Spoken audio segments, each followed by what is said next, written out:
the nation. Raging Review.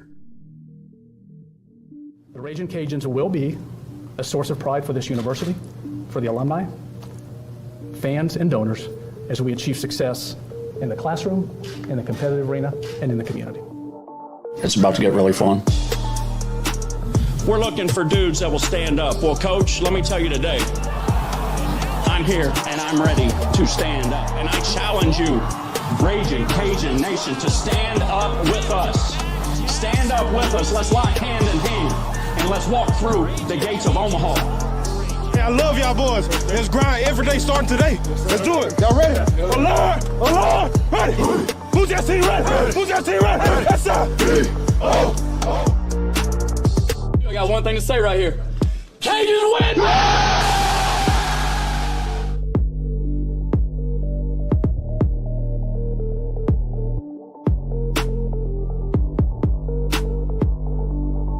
Ladies and gentlemen, welcome in to Rage and Review.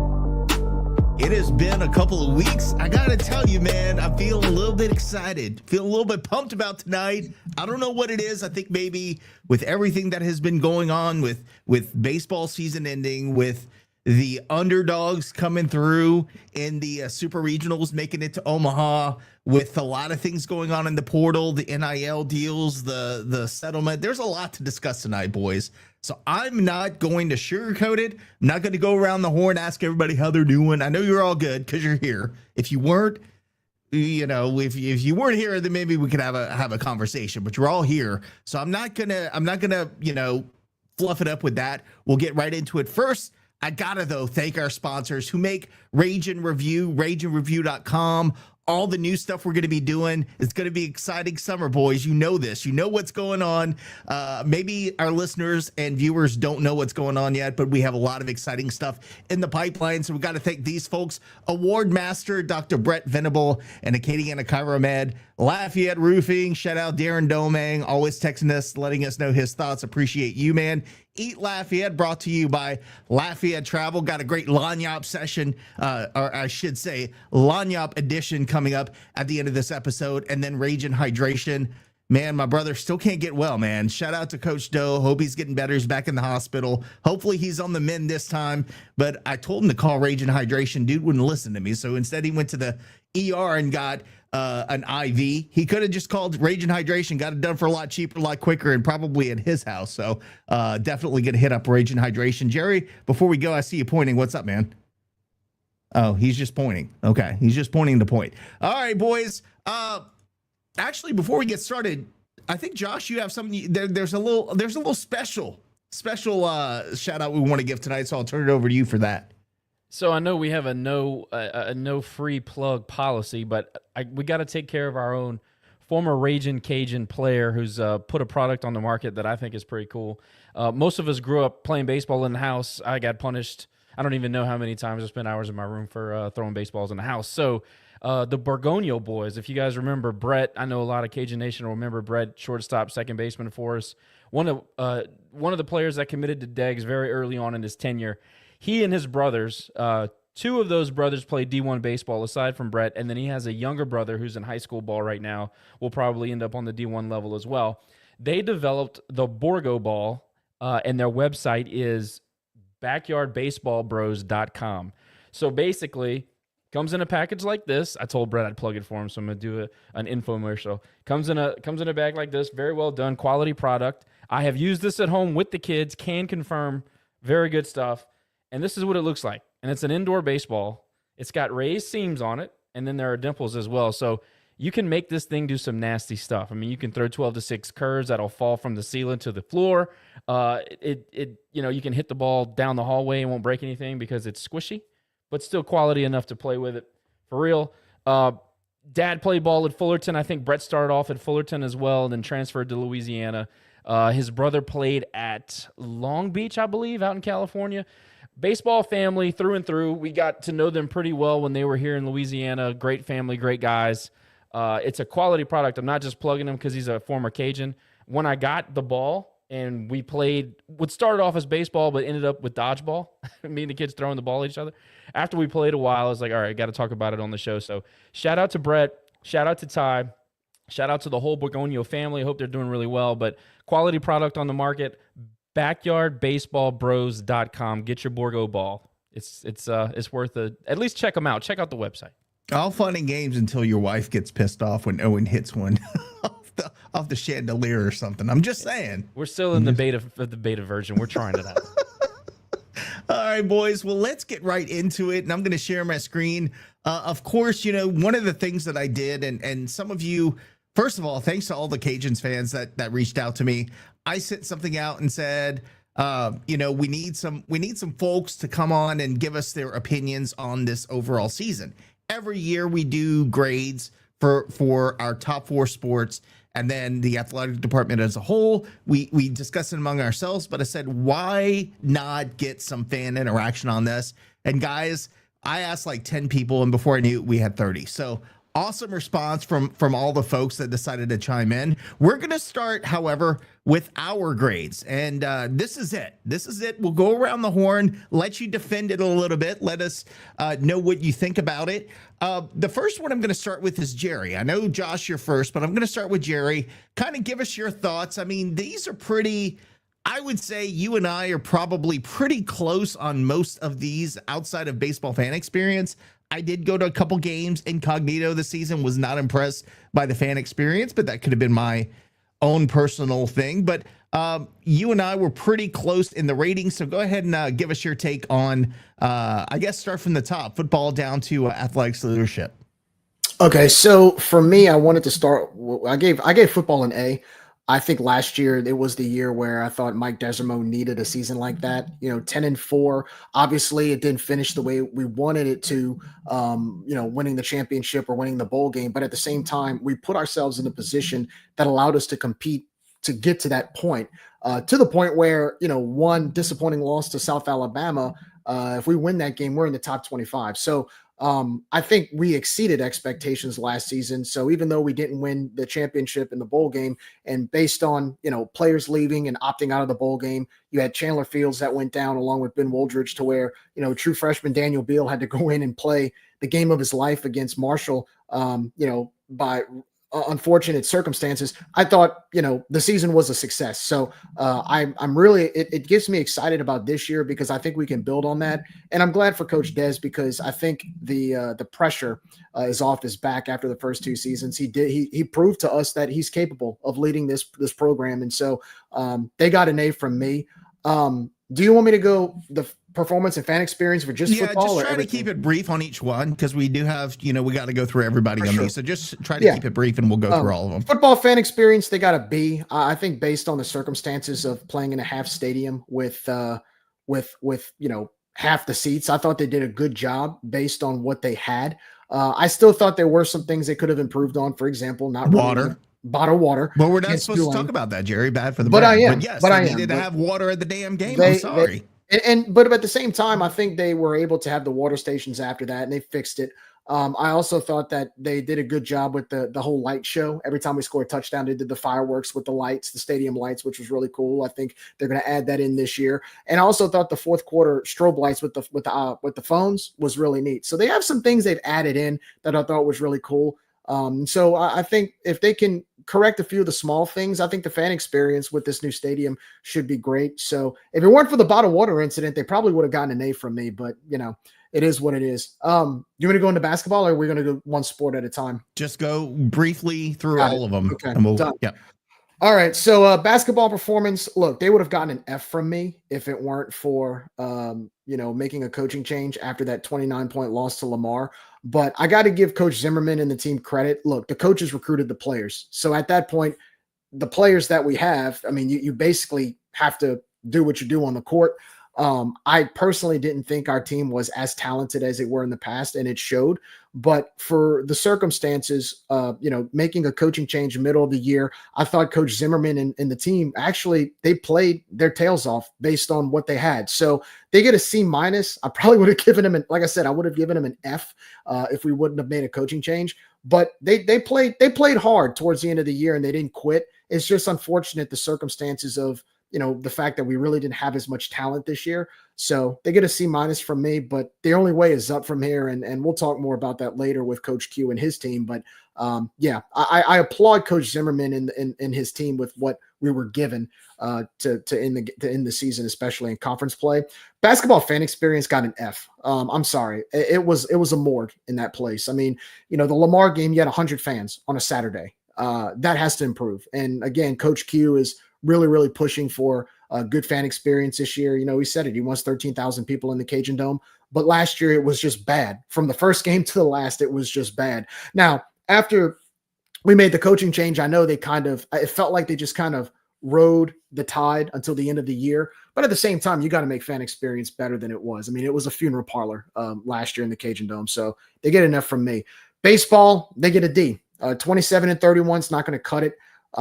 Getting run ruled by Arkansas State, having trouble against teams like, Texas Southern and Southern, getting blasted by teams like Southern Miss, teams that we should be on par with. Just unacceptable season this year. I know we've worn ourselves out talking about the baseball season, but you got to learn how to field ground balls. You got to have leadership in the locker room, which I didn't think we have. Our pitching was up and down.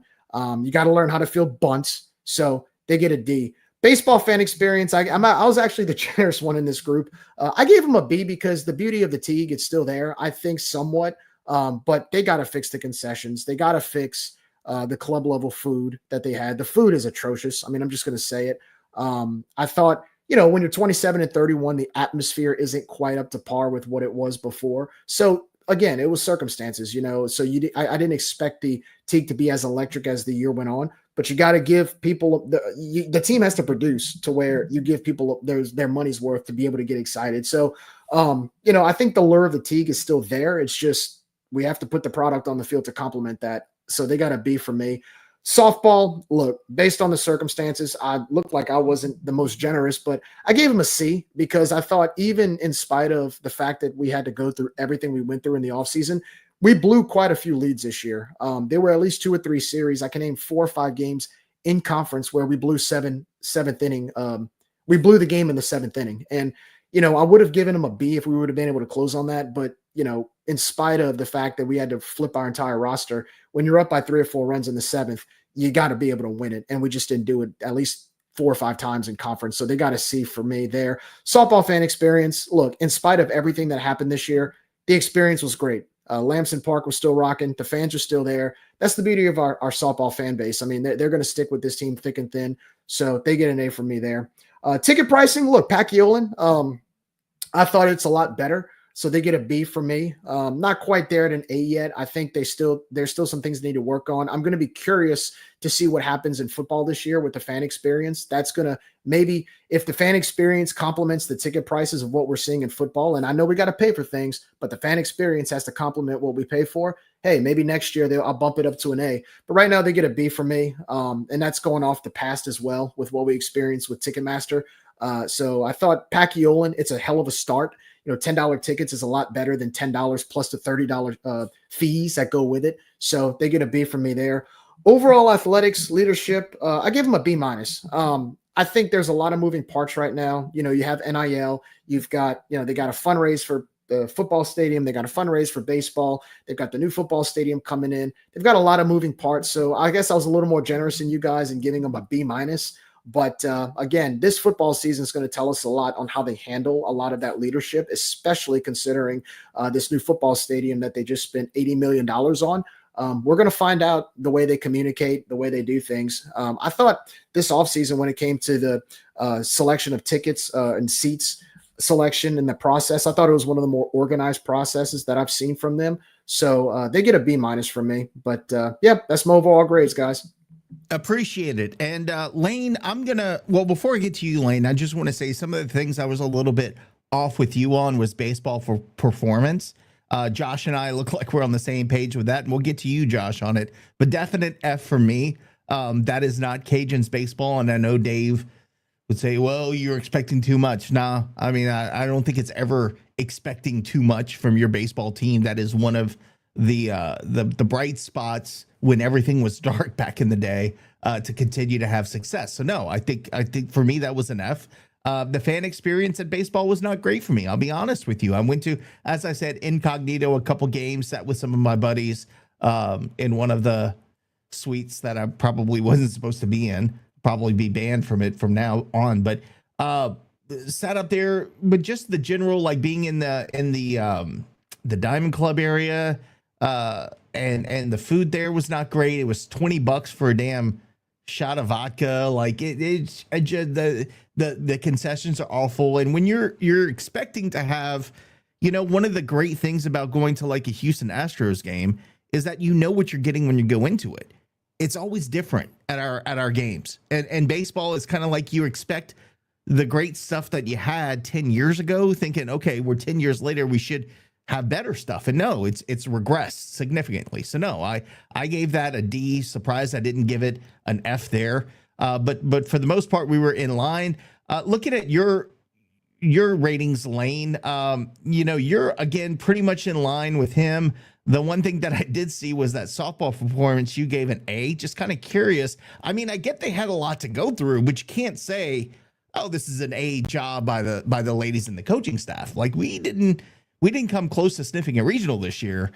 I don't know if that's an A deal, but I'll turn it over to you and let you defend your grade. Lane. Earth to Lane. With softball, after everything they went through, can you hear me? Yeah, I can hear you now, bud. Can you hear me? Okay, I don't know what happened. So with softball, I gave them an A because everything they went through, coaching change, players leaving, everything. Now, granted, they didn't win as many games as they probably should have by blowing leads late, but they still had a winning record. And they were, I believe, one game away from the Sun Belt Championship game. So that's why I gave them the A on that. Fair enough. I get it. Still, again, from your, that was a tough one for me because I was kind of struggling with, do I give him like a B on it? And I ended up giving him a B, but I certainly wasn't giving them an A on that. Josh, you have some interesting grades there, especially when it comes to basketball performance, which I can guess why you gave them an A plus. It's like the woman on, what was it, A Christmas Story, which is A plus. That's what it felt like when I read that. Like throwing the papers all over. Yeah. So I'll go ahead and turn it over to you. Your thoughts on your grades and what it looks like compared to what the rest of us have said. I got to defend Lane on the A. The term A for effort came from somewhere. I'm going to defend Lane on that. Talking about basketball. So look, A+++ for me is because the basketball team delivered exactly what I needed. They delivered exactly what we needed as a program. Bob built a losing roster, and we paid the price. But and some of that is a little bit tongue in cheek, but also those guys never stopped playing hard for the interim coach. And look, say what you want about the results. That is a testament of character. So the guys that we built this team with, say what you want about their abilities or whatever, but they stayed in the fight, and I'm going to reward that. And kind of what Lane said, maybe on a different scale, but I'm going to reward effort. But more importantly, the season results. I mean, it couldn't be more perfect. You got the guy fired. You got the guy we needed out of town. You did it before midseason. Look, I'm happy. I'm thrilled with basketball. A++ for me. A++. Obviously. But it was interesting to see we were all pretty much in sync with what we thought this season would be like. And I don't know if did that surprise anyone. I mean, usually we're off in a couple places, and I figured basketball for Josh would be up there, but for the most part, I think we pretty much got it all in sync. What do you guys think? Yeah, I didn't. Are you talking about like the whole season from start to finish? Just generally, like our grades all line up. I think we're all on the same page. The question is are the folks that should be paying attention to this all on the same page? That's my question. I mean, I gave athletics leadership a C-. I wanted to give them a D, but I didn't. I was kind of generous there. But the question is, are they going to listen to anything that we're saying? And we're going to get to what the fans are thinking. But for what we're thinking us for, I thought they were pretty close. Yeah, I agree it's with that. interesting because we didn't know what each other picked. Right. You know, right. we were, but it's funny. This pickleball pick apart guy, he must be mad about Lane's article, so he's going to give Lane some. He's going to throw some shade at Lane. Oh, we're going to talk about that later. I can't wait. If you followed the softball team at all, there are some parts of the season where they actually overachieved. And then your ace was a freshman. You know, you beat Ole Miss. You actually did put together a really good meat of the season where you kind of ripped off some series right in the middle of conference play. We did all that, losing how many? 9 players? We lost 9, 7, something like that. We did that with assistant coaches that were 8, 9, yeah. We did that with assistant coaches that were legitimately recruiting our players away from the program for their next stop. I mean, there was some turmoil, inner turmoil on the team, and we did all that with a first-year coach, first-year ever head coach. So, I don't know. I think that, yeah, you can get mad at Lane for giving an A, and even though we said it's an A for effort, there are certain people that will tell you from the inside it was a lot worse than it seemed on the outside. So I gave it a B because I thought, you know, probably ended up where we mostly thought it would. You know, winning season, but really didn't scratch the surface of being a real regional competitive team. So, you know, that it's not like they underachieved, and there were some parts where they somewhat overachieved. So I think B is good. And if you have a little bit more of a personal relationship with the softball team, maybe A makes sense. Yeah, I was going to say, I was going to go up to a B, but again, the reason why I gave him a C was because we lost at least 5 games in the 7th inning, you know, and I don't think at that point, that's not about, well, we lost so many girls going into the season and we made a coaching change. Like if you have a 4-run lead in the 7th, you got to hold it. And I think one thing I'll give credit to the softball team this year is it's almost like basketball, right? Based on the circumstances, the girls still played their tails off, you know? And so I think there is a certain sense of solace in that, because at this point I would think we can build on that. I know it's going to be difficult in the NIL world and whatnot, but we still have a historically rich program to where I think we can bounce back pretty quickly. But, you know, if you look at last year's roster, we only had one real power hitter, and she was a freshman. So, you know, I just think with everything that happened so late after the portal was closed and everything like that, having to make a coaching change, it's just we were close to getting to the championship game. But I would have given him a B if it weren't for blowing those leads. But that's, you know, so I think the biggest discrepancy on this page, as far as I'm concerned, is the baseball score, the baseball grade. Lane was so nice. He was nice. Yeah. What is that? Lane made me look like a centrist, except for that one grade. That's what I was going back and forth with. There's no way that was an average performance. I think that if you watch that team play, D, but yeah, if you watch that team play and you look at historically what we've done, and you see the roster that he built and the core that he had coming back, and then you also factor in the lack of leadership and the bad GPA and on and on and on. The Jerry kind of laid it out how we basically got our ass whipped in the state and didn't compete in the end of the series, end of the season conference series. You put all that stuff together, it's one of the worst seasons we've experienced as Cajuns fans. I don't think that you can really even argue with that. I mean, look at the pitching numbers, look at the lack of defense we played.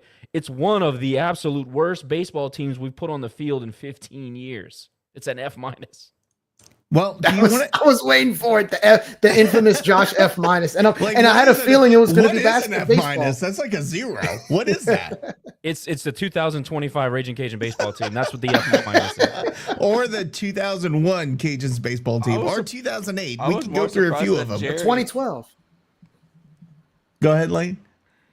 I was surprised that Jerry put a B for baseball fan experience. Yeah, I mean, and it's like I said, you know, look, I think as far as the fan experience goes, you're not going to have the best fan experience when you have what you saw on the field. What you see on the field also feeds off, like they feed off of each other. So like if the product's not good and you can't field bunts and you can't field ground balls and you're striking out and you're not scoring runs, you're not getting timely hits, and you're giving up home run after home run, what do you expect the atmosphere to be like? What do you expect the crowd to be like? So I think that's just kind of why I gave him a B, because I think if we played well, the Teague is going to be rocking. It's like last year, right? Yeah, but Played he's good saying that's a baseball. high grade. B is high grade. We lost our beer hawker. We lost our best promo. They continue to sterilize the fan environment. Concessions suck. Concessions are way overpriced and they're bad. You know, B is I thought C plus was too high. I that was the one that I went back and forth with the most. But my point is I think if we had a better product, I think the experience would have been better. Because like last year, the concessions were bad. Yeah. I mean, outside of the $2 natties, concessions were almost the same. The difference is you had a good product to where we kind of ignored it. We didn't have to worry about it. You know, like last year, I know we didn't grade on fan experience. I thought they got an A last year because it was the actual atmosphere that made it an A, you know. Now, I will say if this continues into next year and the atmosphere is terrible and we don't do any good promos and the food doesn't change, I might even lower it from a B to a D. But because to me, the rich history of the Teague and the fact that the atmosphere has always been so great, I thought it was a drop off this year from an A to a B, in my opinion. So I guess I see it differently, but I get where y'all are coming from, though. Like getting rid of the $2 natties and all that. I mean, I thought that was a little ridiculous, but I'm basing it off of historical numbers rather than just like this one year, if that makes sense. Well, that's dumb because we're just basing it off of this year. But anyway, but you can't expect a traditional place like that to drop from an A to a D. They did. I had much better experience last year rather than this year. That's fair. That's fair. Yeah. It wasn't. I mean, $2 natties. I know for a lot of people were the deal breaker this year, which I think is stupid. Anyway, let's go. Not stupid that it's a deal breaker. Stupid they changed it. Let's go to the fun part. Let's look at what Cajuns fans said this season. Let's start with the number one. Let me go ahead and zoom in on these because we want to make sure that we get all of the information on the screen. The first question: what would you grade the 2024 football team performance? 82.5% of respondents, that's 33 folks, said it was a B. What the hell is wrong with y'all? Yeah, I'm kind of surprised by that. We did you hosted a conference championship game. You had one of the best recruiting 4-month stretches that we've ever seen here. What do y'all want? And you were one bad game away from a top 25 ranking. So homie, don't kill the messenger. I'm just reporting what they telling me. All right. All right. We do have some comments. Let me go ahead and get to that. I lost it. I got so many damn windows open right now, but they did have an option for folks to leave comments, and they had some pretty good ones. So just bear with me 1 second as I pull those up because I definitely want to share what people were saying. Is this one sharing? I don't even know. Yeah, this one's sharing. Okay. All right, here we go. So some of the comments that they left for football: 10-win season, big goal for any college football team at any level. Knocking off Wake Forest on the road, 6-game win streak, all great. But Marshall and TCU really added insult to injury after losing 2 starting quarterbacks. I get that. A lot of people saying that the 10 wins were a big deal for them and the reason that they rated them a B. However, it would have been an A in most cases had they won that championship game. Disappointing into the season. So really, a lot of the fans' perspective is the end of the season was the final grade and why you got the B versus getting an A. My opinion in that is if you make it to a championship game and you have 10 wins, that's an A. Talk to him, Josh. It's happened 4 times in the history of the school. That's what I'm saying. You hosted a conference championship game. You lost your quarterback in the second quarter, and then you played TCU, who either won the Big 12 or was in the Big 12 championship game or something like that. What? Come on, fellas. I think you also, Jerry, have to take it into consideration that we lost 3 freaking quarterbacks. I mean, we lost 2 quarterbacks. So we're down to Daniel Beal, and then you go into the bowl game, and you got an already beat up team, and you're trying to start a guy who's injured.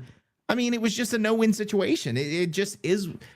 I hate that saying it is what it is, but at that point, it kind of was. Now, look, getting blown out by TCU, that to me was the most disappointing part of the season. But if that means that we have 10 wins and we got blown out by TCU, I'll take the 10 wins. But isn't that a cherry on top? Like if it was a playoff game and we had something at stake, I'd say, all right, maybe it has a little more credibility. It was as a consolation prize if we win that game. And look, I would have loved to win a game. I want to win every time we step on the field. I'm not saying it's okay to lose. What I am saying is that we beat a P5 for one of the fifth or sixth time in program history. First ACC win. First ACC win on the road, and then you're starting babies on the road against a legit top 25, top 20 program who was a Big 12 competitive team that almost won the Big 12. I don't understand. Like, that's not a B. That's not a B. That's a great season. I mean, and you got to look at the circumstances too, Josh. I mean, look, how many guys opted out of our bowl game? How many injuries did we have? that too. It's And just. they had I some mean, too. TCU had a few. They did, and but they had some big time injuries. But their depth is deeper than us. I mean, let's be honest. I mean, that team played in a national title game 2 years ago. It's a little bit different at that level than what we're used to. And Well, so I'm not going to use that argument. I think that is that's a straw man. I'm not. No, it's not. It's not. That It team. is. Look, TCU In the world of college team, football now, 1 year can make a gigantic difference. I disagree. With a team like TCU, with a Sonny Dykes coach team, that team is a machine. Now, granted, they didn't have the best year last season, but their team last season probably would have beaten us as well. I mean, you're dealing with a team. We're still. I hate to say it like this, but like this was year 3, and this was the first year where I really thought our team really knew how to win under Mike Desormeaux, like really figured it out. And then you go into with like hopping on one leg into the championship game. Then your quarterback goes down, your backup quarterback goes down. Then you go into TCU, hopping on one leg, and half the team either opted out or was hurt. And you're playing a team that like a TCU that's used to this level of football. So it is what it sucks that the season had to end that way. I think Bryce made a good point, getting outscored 70-6, but it's like, Look at the situation we were having here. I mean, quarterbacks matter, folks. Quarterbacks matter. I'm sorry.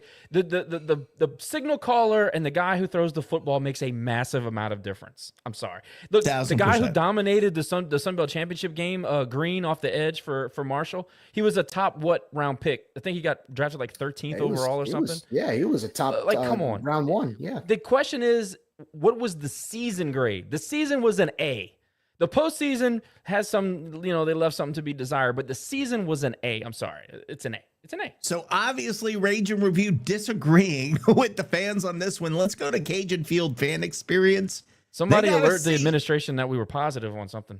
Yeah. Another one that they were a little bit off on, a C. 43% of those responding had C. 21% had D. 18% had B. Only one A. So obviously there are things to improve on. I think this pretty much speaks for itself unless anybody has something to comment on it. I'm going to make a quick comment. The fact that the stadium was condensed and you were kind of forced to be next to fans and you couldn't just spread out like we're used to. I don't know, man. There was a couple of games, especially the Tulane game, where I felt like it was electric in there. I felt like it was electric just because they pushed everybody together. So I can't give it a C. It's a B for me because of that out-of-conference game for sure. But it wasn't as full as I thought it should be. I thought we should have sold more tickets. But there were a couple of games. It wasn't just Tulane where, like for the South Alabama comeback where we almost completed the comeback, it was pretty electric in the second half. I don't know. I'm different on that. I think it's a B. All right, so we'll move through a couple more things just to get through it. Question 3, what would you grade the 2024-25 basketball team performance? Boys, F. Across the board, pretty much. I mean, it was split between F and D, but obviously not as high on their performance as Mr. Josh was. I mean, I can't disagree with that. If you're looking strictly at performance, regardless of the situation, it wasn't great. I see. Right? I saw we had 3 rebounder club people that responded there. I think they'd have been A. I think if you look at for real. I think if you look at the F, I get it because the product on the court was not good. But I got Josh's back on this. I mean, you play who you recruit. These coaches recruited this team. So you got to play with them. And no, they weren't as good as they have been in the past. But if you look at some of those conference games, going on a road to Coastal Carolina, going on a road to Southern Miss, giving I mean, they were beating Marshall at home. This team wasn't supposed to do that, and they did, and they did it with an interim coach. So I got to be a little more generous. Like that's why I gave them a C. I feel like they, again, you had to play with you play the cards you're dealt with, and I thought the guys played with 100% effort in spite of the fact that they weren't that good. If we go to the comments, bad, just bad. Bad, just bad is good. Selected D rather than F because I think Maggard nailed the higher, which I agree. One comment just had 2 words, Bob Marlin. The results speak for themselves. Thankful we got rid of Bob, but obviously dreadful performance this year. Basketball product of the Bob Marlin era, did the bare minimum, pieced together a team with duct tape. Sucked. 1 word response there. Bob Marlin made us suck. Yet another. And Zimmerman made us less sucky. And then my favorite response of all, oof. That was it. I like that response. Question number 4. What would you grade the Cajun Dome fan experience? Same as the basketball team performance, which I think, again, is very well deserved. Let's see what fans had to say about that. They were very interested in responding to that. Cost way too much to attend a college basketball game. Bob Marlin, yet again. Cajun Dome sucks. Terrible team makes for a terrible experience, which is true. You're willing to pay more money if you're having a good experience with the team. Could not watch Bobby Big Fish. Isn't much to like about basketball fan day experience. Event staff is too quick to pull the no fun trigger. Beer prices are outrageous. Music and game day routines are old and tired. Time for something to shake out. That was a thoughtful response, and we've said that quite a few times. I'd rather eat Disney gumbo than answer this. You know, last one I'll say is a quiet reading space beneath the glorious R1 banner. Boys, your thoughts about their grades? Can I that R1 banner one's good. Can I also say this? It is, we don't talk about this enough. It is highway robbery to pay full price to watch exhibition games against Loyola, New Orleans, and Louisiana College. How are they getting away with charging people full price for this? That, you want to talk about a fan experience? First of all, that's offensive to me that I have to pay full price to watch this stuff. And then you walk in there and there's 150 other people. It's like, what are we doing here? So that, that with the fact that the place is empty, the basketball, something about basketball as a whole is a boring product. The referees are not good. Everything is not fun. There's a handful of games every year that are fun and worth going to. Everything else, man, it's beyond Bobby. It's beyond. We have a lot of problems in basketball. Yeah, I tend to agree with you. All right, let me go ahead and switch this up real quick because I kind of want to have the comments on the screen too, so you guys can read them with me. So bear with me. Let's see results of survey. Does not show me. All right, let me go back to that because apparently it's not going to let me see it. All right, what would you grade the 2025 baseball team performance? Most of the fans, 71%, saying a D. Josh, you're shaking your head. What's up? Where does the D come in? What was redeemable?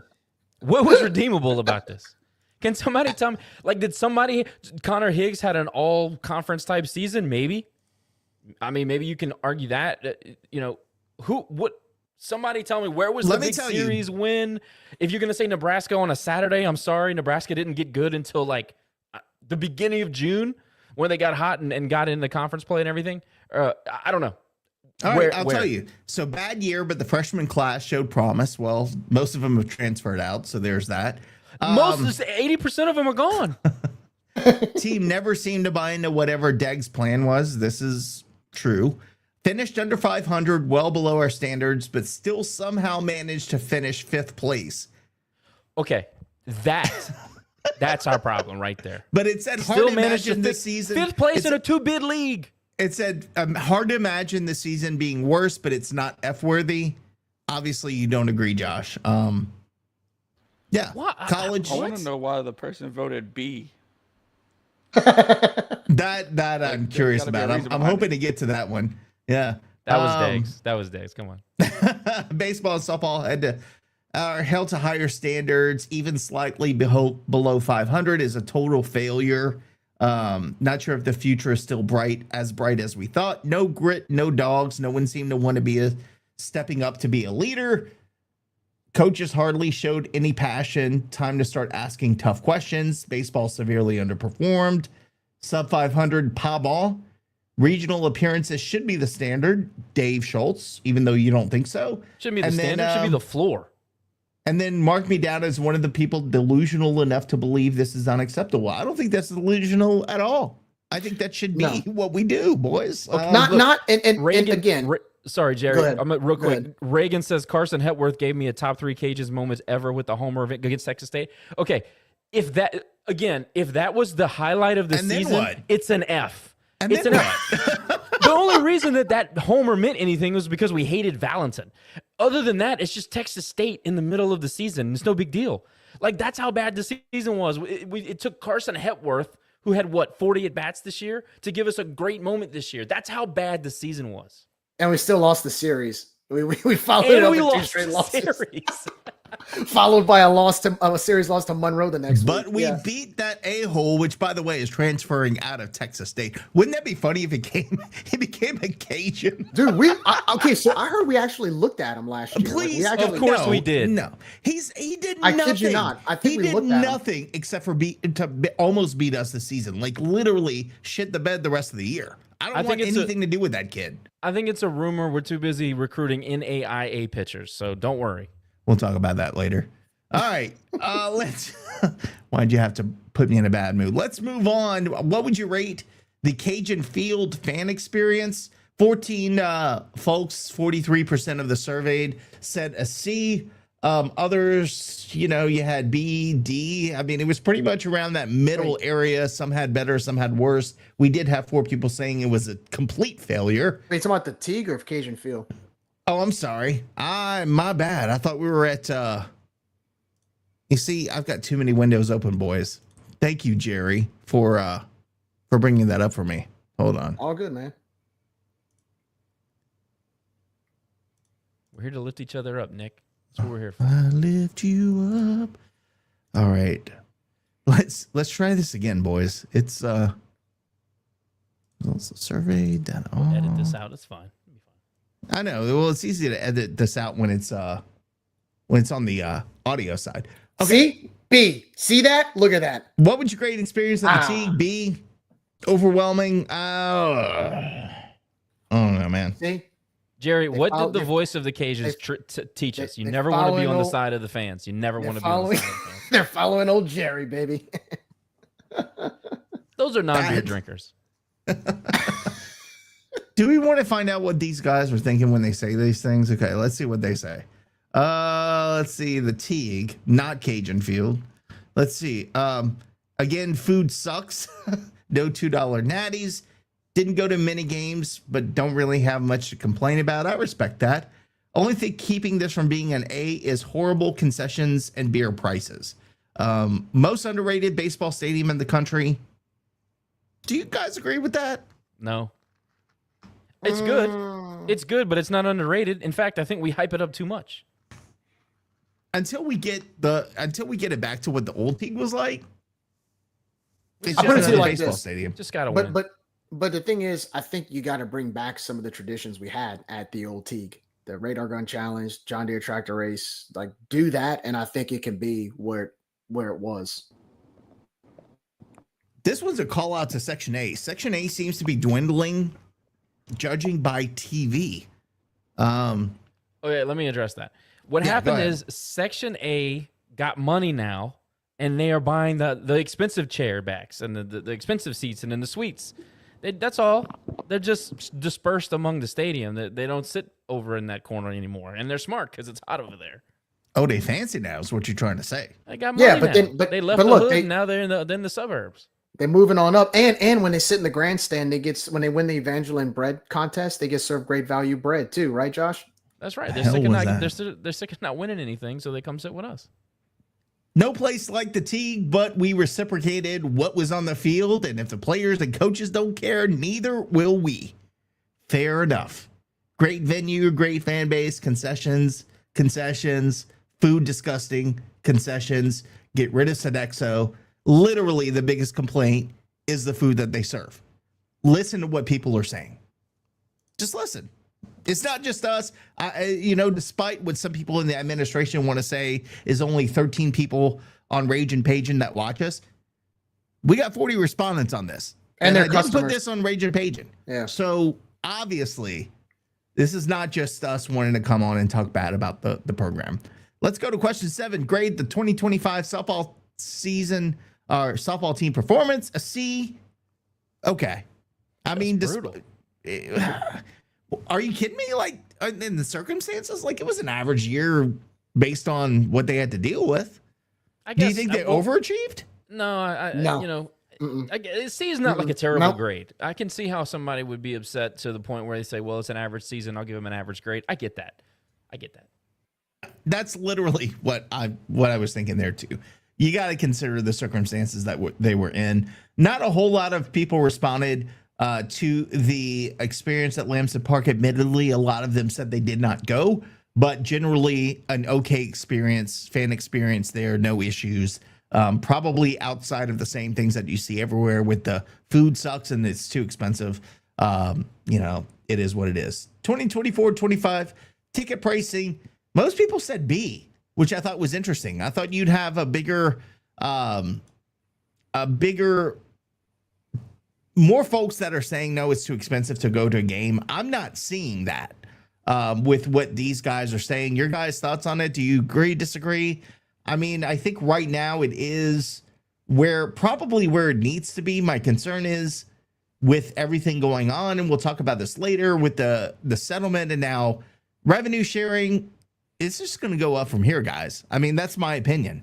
Yeah, that is very true. But I do think the actual, like, if you take out the miscellaneous, you take out the tailgating costs, you take out the parking pass, you take out the membership and all that, I think the actual ticket price, if you go to Pacquiao and want to get a general admission ticket or even sit in a better seat, I think those prices were more than fair.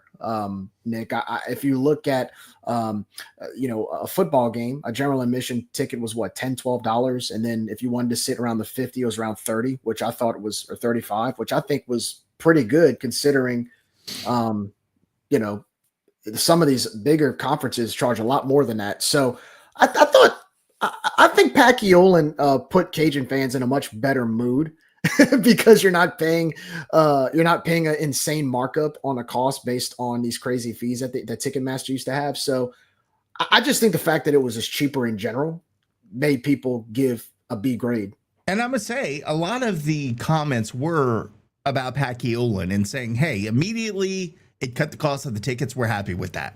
Like, we'll pay as long as it's not for all these fees that make no sense.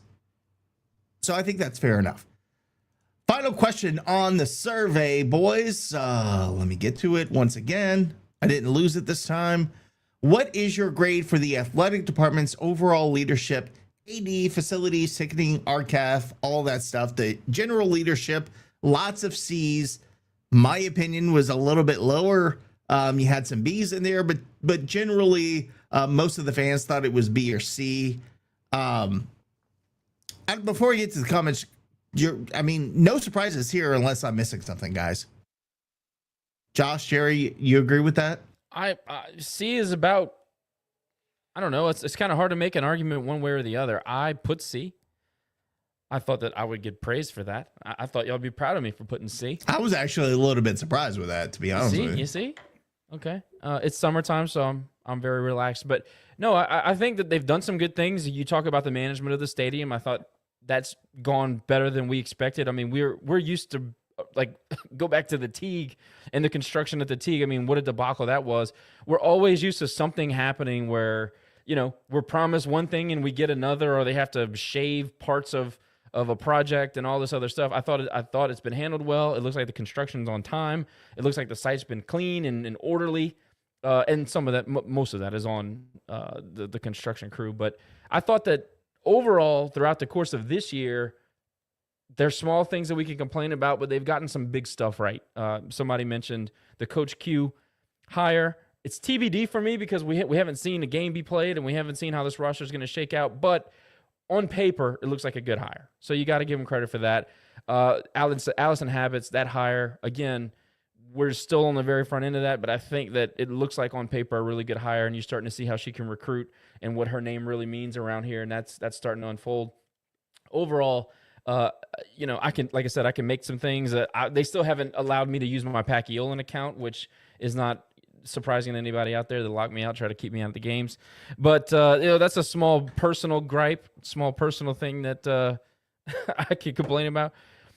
I think C is probably the right grade, and again, I think it's hard to argue up and kind of hard to argue down.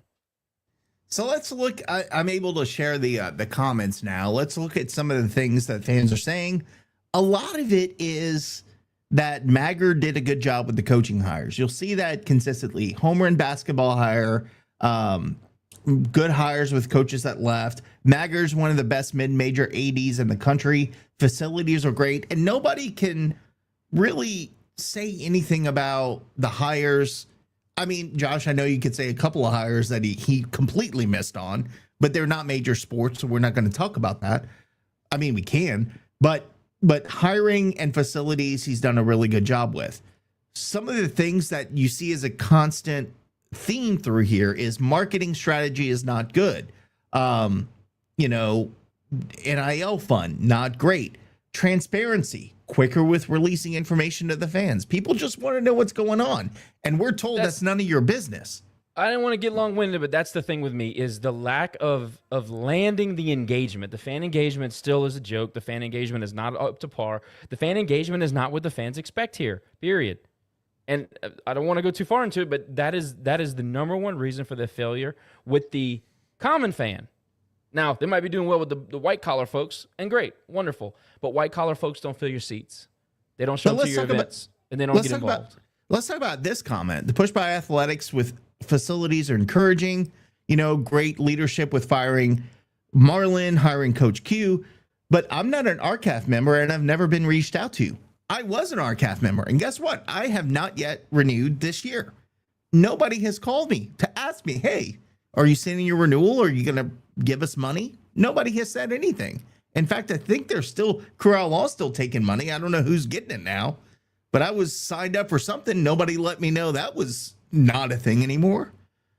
And I had to find out through a message board that I need to call them to stop giving money to I don't know who. And that's the thing about Corral Law, and that's the point of communication and fan engagement. Corral Law, people weren't even answering emails, and there were still automatic donations that were being sent in from fans. And when people were trying, if somebody's trying to stop something, there's nobody on the other side to answer an email or pick up the phone. Jerry, even give money. That's a problem. Maybe somebody wanted to give money to NIL and nobody's responding. It's the same thing. I told you, I haven't contributed to RCAF this year. Nobody has called me, but God forbid I said something about attendance and I was asked by somebody, the admin, well, have you bought tickets? But well, guess what? I have. I think Maggard said something very important and kind of telling in his article with Foot this week. And he said that, the administration has been preparing for this settlement, this House settlement that we're going to talk about in a few minutes. They've been preparing for it for over a year. So it wouldn't be too big of a stretch to look at Crew Law with the way it was mismanaged, the way it wasn't promoted, the way it was on the back burner for most of its existence. Most of the time, people didn't even know who was running it. To now look at it as it was just a bridge. It was a temporary bridge to get to where they are now. And that's a whole other conversation, but the fact is that is such a big mistake because we're 4 years behind because of that. If they would have taken it seriously, I understand that maybe you think Crew Law is a short-term solution for a long-term problem. It doesn't matter. Everybody else did it. Everybody else. Everybody that's playing on this level playing field that they want to play on did it. And we limped our way into the Crew. We mismanaged the Crew, and now the Crew is going to fade away into this new revenue sharing plan, so say. And I think because of that, we were set back in many ways.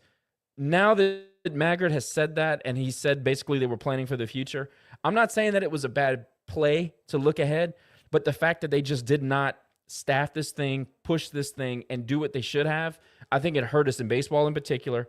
I think the Dez came on and did an incredible job with the way they recruited. So maybe it didn't hurt us as much as football, but look at basketball. There are others. Look at softball with Jerry Glasgow ultimately leaving. You may have been able to avoid that disaster and how it happened if you would have managed Crew Along properly as a collective and saw the value for what it was. And I think that them looking ahead actually hurt the way that the Crew Along could have helped us in the short term. But let us think from a bigger picture perspective, just high level view. We continue to not allow our fans to trust what we tell them because, maybe Maggard wasn't in the front of Crew Law, but we had people on here and we were pushing Crew Law. Hey, give money to NIL. We need this. Well, that's not a thing anymore. Oh, do this now. And now I can't, I didn't even know I had to stop my contribution. So now I don't trust the university. I mean, what's next? You're telling me Crew Law is not a thing. Now we're doing this new thing. How many times do you have to be deceived or feel deceived? I'm not saying it was deceiving, but feel deceived or feel disrespected before you say, screw it, I'm not doing it anymore. And that's a lot of the respondents' answers when you go through this is a lack of trust because we continue to pull the rug from under our fans. Oh, we're going to give you tailgating at this price. Oh, no, never mind. It's not that. It's this. Oh, wait, well, maybe if you do this, you might get that. Like there was never a consistent experience with this athletic department. And when you're 60 miles down the road from an SEC team that has blown you out of the water with fan experience for 100 years, you don't have a second and third and fourth and fifth and sixth and seventh chance to get people on board with you. And that's where we're missing. We're missing the people that we're trying to build trust with, but at the same time, we continually pull the rug from under those people like you and me and Lane and Jerry, and that still give money, but like after some point, we've had enough. We're tired of having the rug pulled from under us. And I'm gonna tell you where it really hurt them. So, first of all, people don't want to pay for NIL. People don't want to pay to buy players, especially in this community. We talk about it all the time. Acadiana is not Americanized. We do things our way. We do things a certain way. They already don't want to pay. Most fans, when you talk to them, you'll say, oh, the players are already being paid. They get a scholarship. They get stipends. They get this, they get that. So you already are, it's an obstacle already. Then you get a guy like John Aiken who came on here. He was on fire about what he was trying to do. He goes around the community 6 to 9 months, and he's trying to sell himself and the crew. He goes to Maggard, and he goes to administration, and he tries to get some support because the guy's got a family. They won't support him. I think they wanted to pay him some really small salary that was just not going to cut it. So 9 months into this endeavor, he has to take a job at I think it was a car dealership or something. So you got the face of this collective that people already don't want to give to. He's running around town telling everybody that he's going to be the face of it. He's going to manage their money, and he's going to get the players the money they need. And then the next thing you know, he's got a Facebook post saying that he's going back to Lake Charles to work at a car dealership. And by the way, you had a perfect opportunity from a guy who was a Division I head basketball coach, sure, who could have gotten that done for you, but you don't want to pay him anything. Sure. I mean, it was embarrassing what they wanted to pay the guy. Well, unfortunate to John, who's a good guy, he looks like a turncoat where he's like, oh, well, kind of gave up on the program to go work at a car dealership. Well, the whole thing is that he has a family to provide for, and if you're not going to support the guy, then what's the point? And how's he going to make ends meet? At some point, it's not just his fault. He got absolutely no support. And whether Maggard was looking ahead, I'm not just saying it was Brian. It might have been, his staff telling him that. Maybe they were looking ahead, and I applaud the 30,000-foot view. But at the same time, you got to use the tools that you have at the time.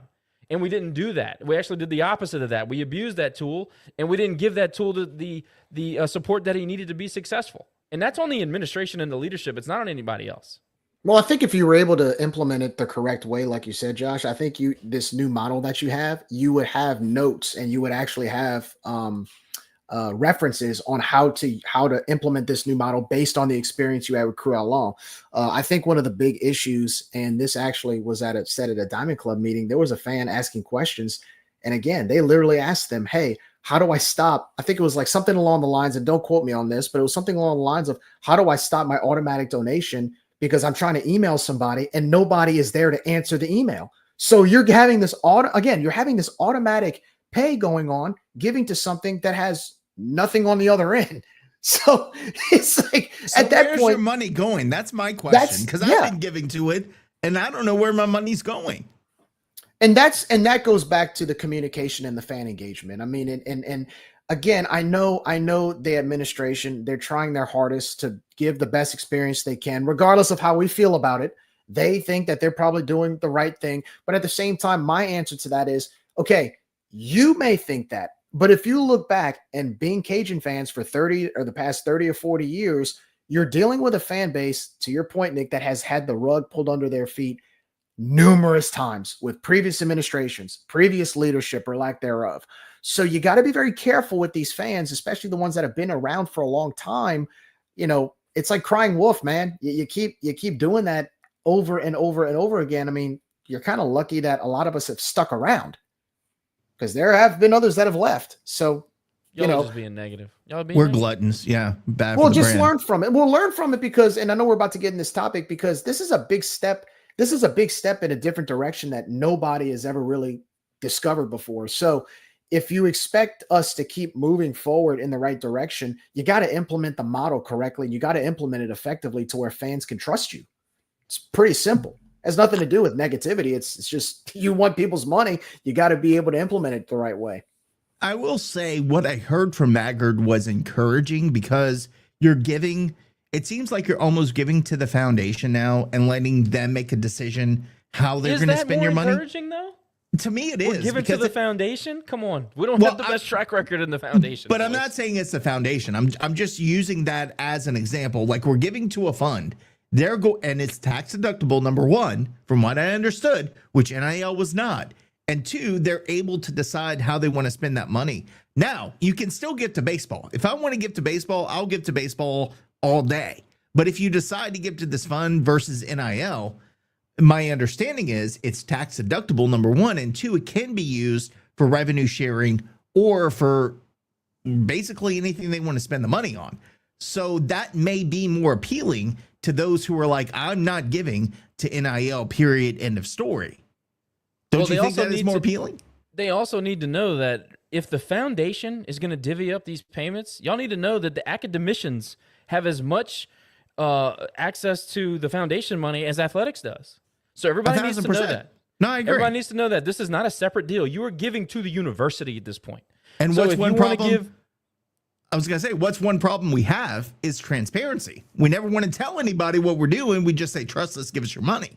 and if it goes to the foundation, you'll never know. You will never know what your $1,000 that you give. It'll never go to where you want it to. I can promise you that it's going to be broken up and sent different ways. And some of it's going to be to recruiting, I don't know, civil engineering students in Dallas. I mean, it could be that.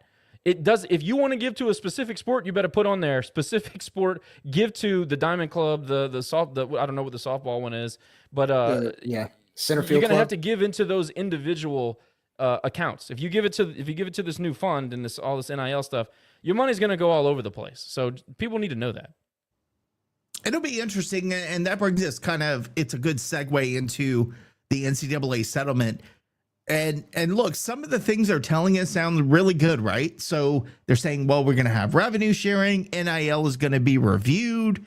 We're going to make sure that they're actually using it for a cause and not just because they want to supplement, income for players. All the talk is great.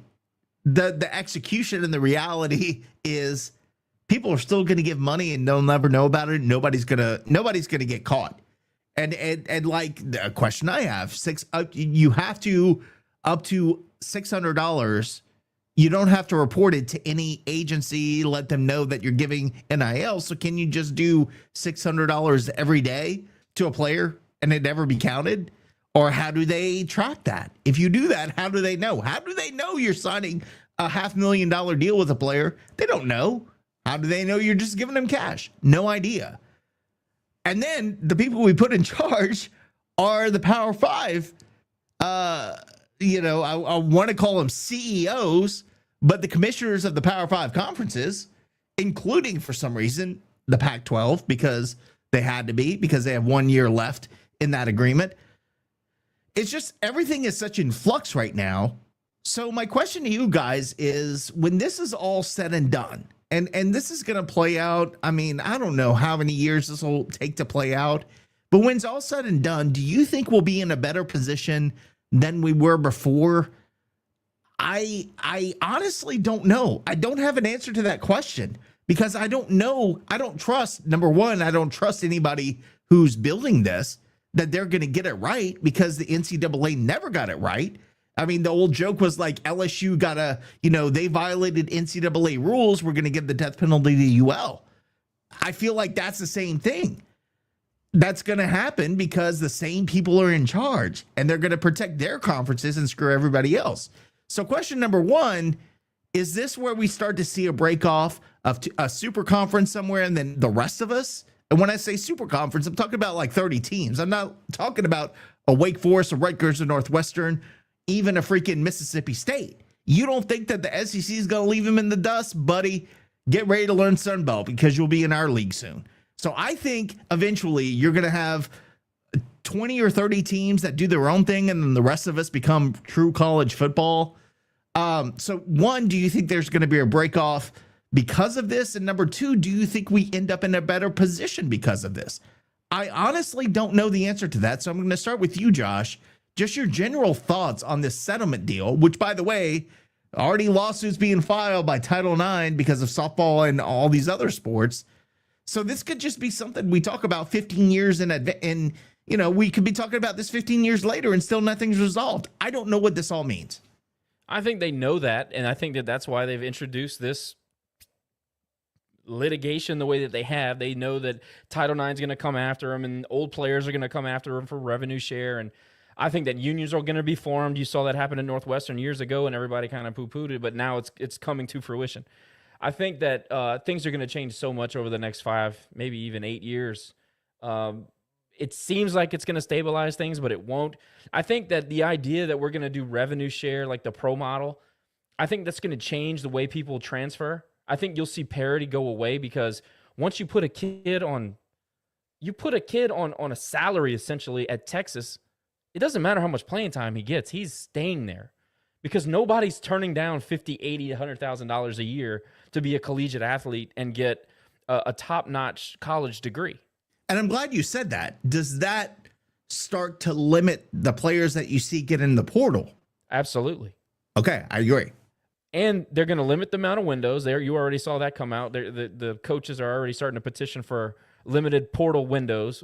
I think they want to limit the spring, or maybe one in the spring and one in the fall, I think is what it is.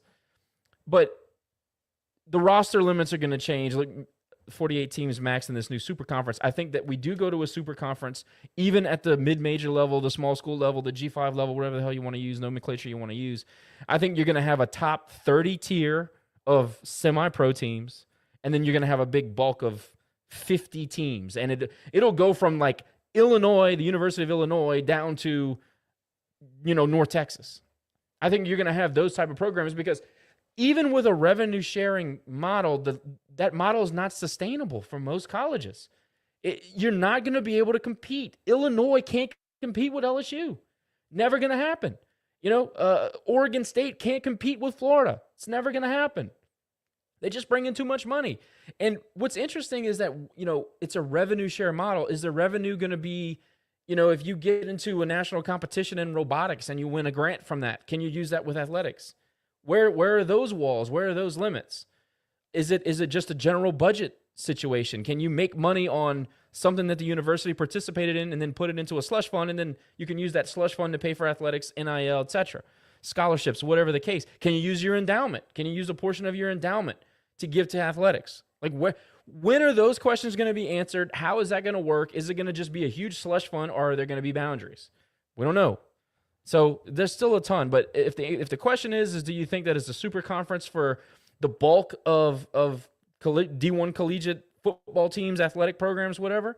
Yes. And then you come into a question, is it going to be just football only? Is it going to be all baseball, basketball, softball? Is it going to be all athletic programs in that particular university? Do you have to opt in for all? How does Title IX fit in? There's so many different tentacles. I don't even know if you can answer those questions. It's going to be whatever ESPN wants. I mean, you've already seen that. The TV is really going to dictate way more than we're even talking about. And now with streaming, you can personalize everything. So maybe the TV rights go to, now UL has their own rights. Instead of the Sun Belt having the rights, maybe now it's just UL. Instead of the SEC having the rights, which I know they'll fight tooth tooth and nail, but maybe LSU has their own rights and they produce their own stream and they have their own channel. I think that's where we're headed, actually. And that's another way where we just cannot compete. Well, I mean, we don't perfect even have the example is infrastructure for it. Notre Dame is in this conversation. Notre Dame's not even in a freaking conference. So that tells you right there, it's not about fairness. It's not about representation.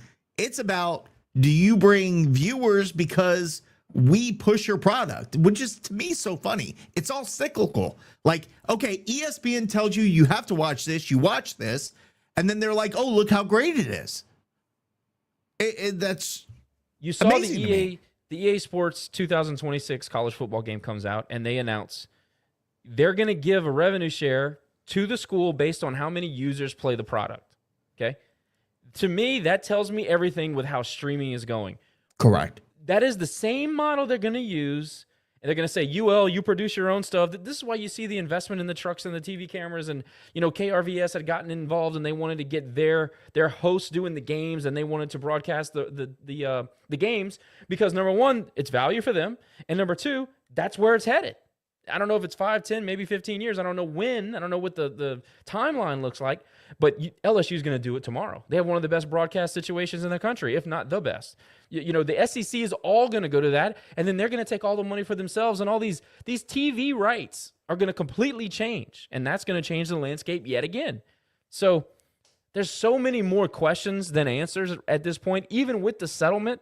Honestly, I don't think it really means anything at all because by the time everybody gets sued to oblivion and by the time Title IX litigation gets done, it's not going to look like the same settlement. You're not going to have this. And really, these enforcement arms, this enforcement arm that they're talking about having, what kind of power did they have? The NCAA, which led college sports, had no power. No teeth 0 whatsoever.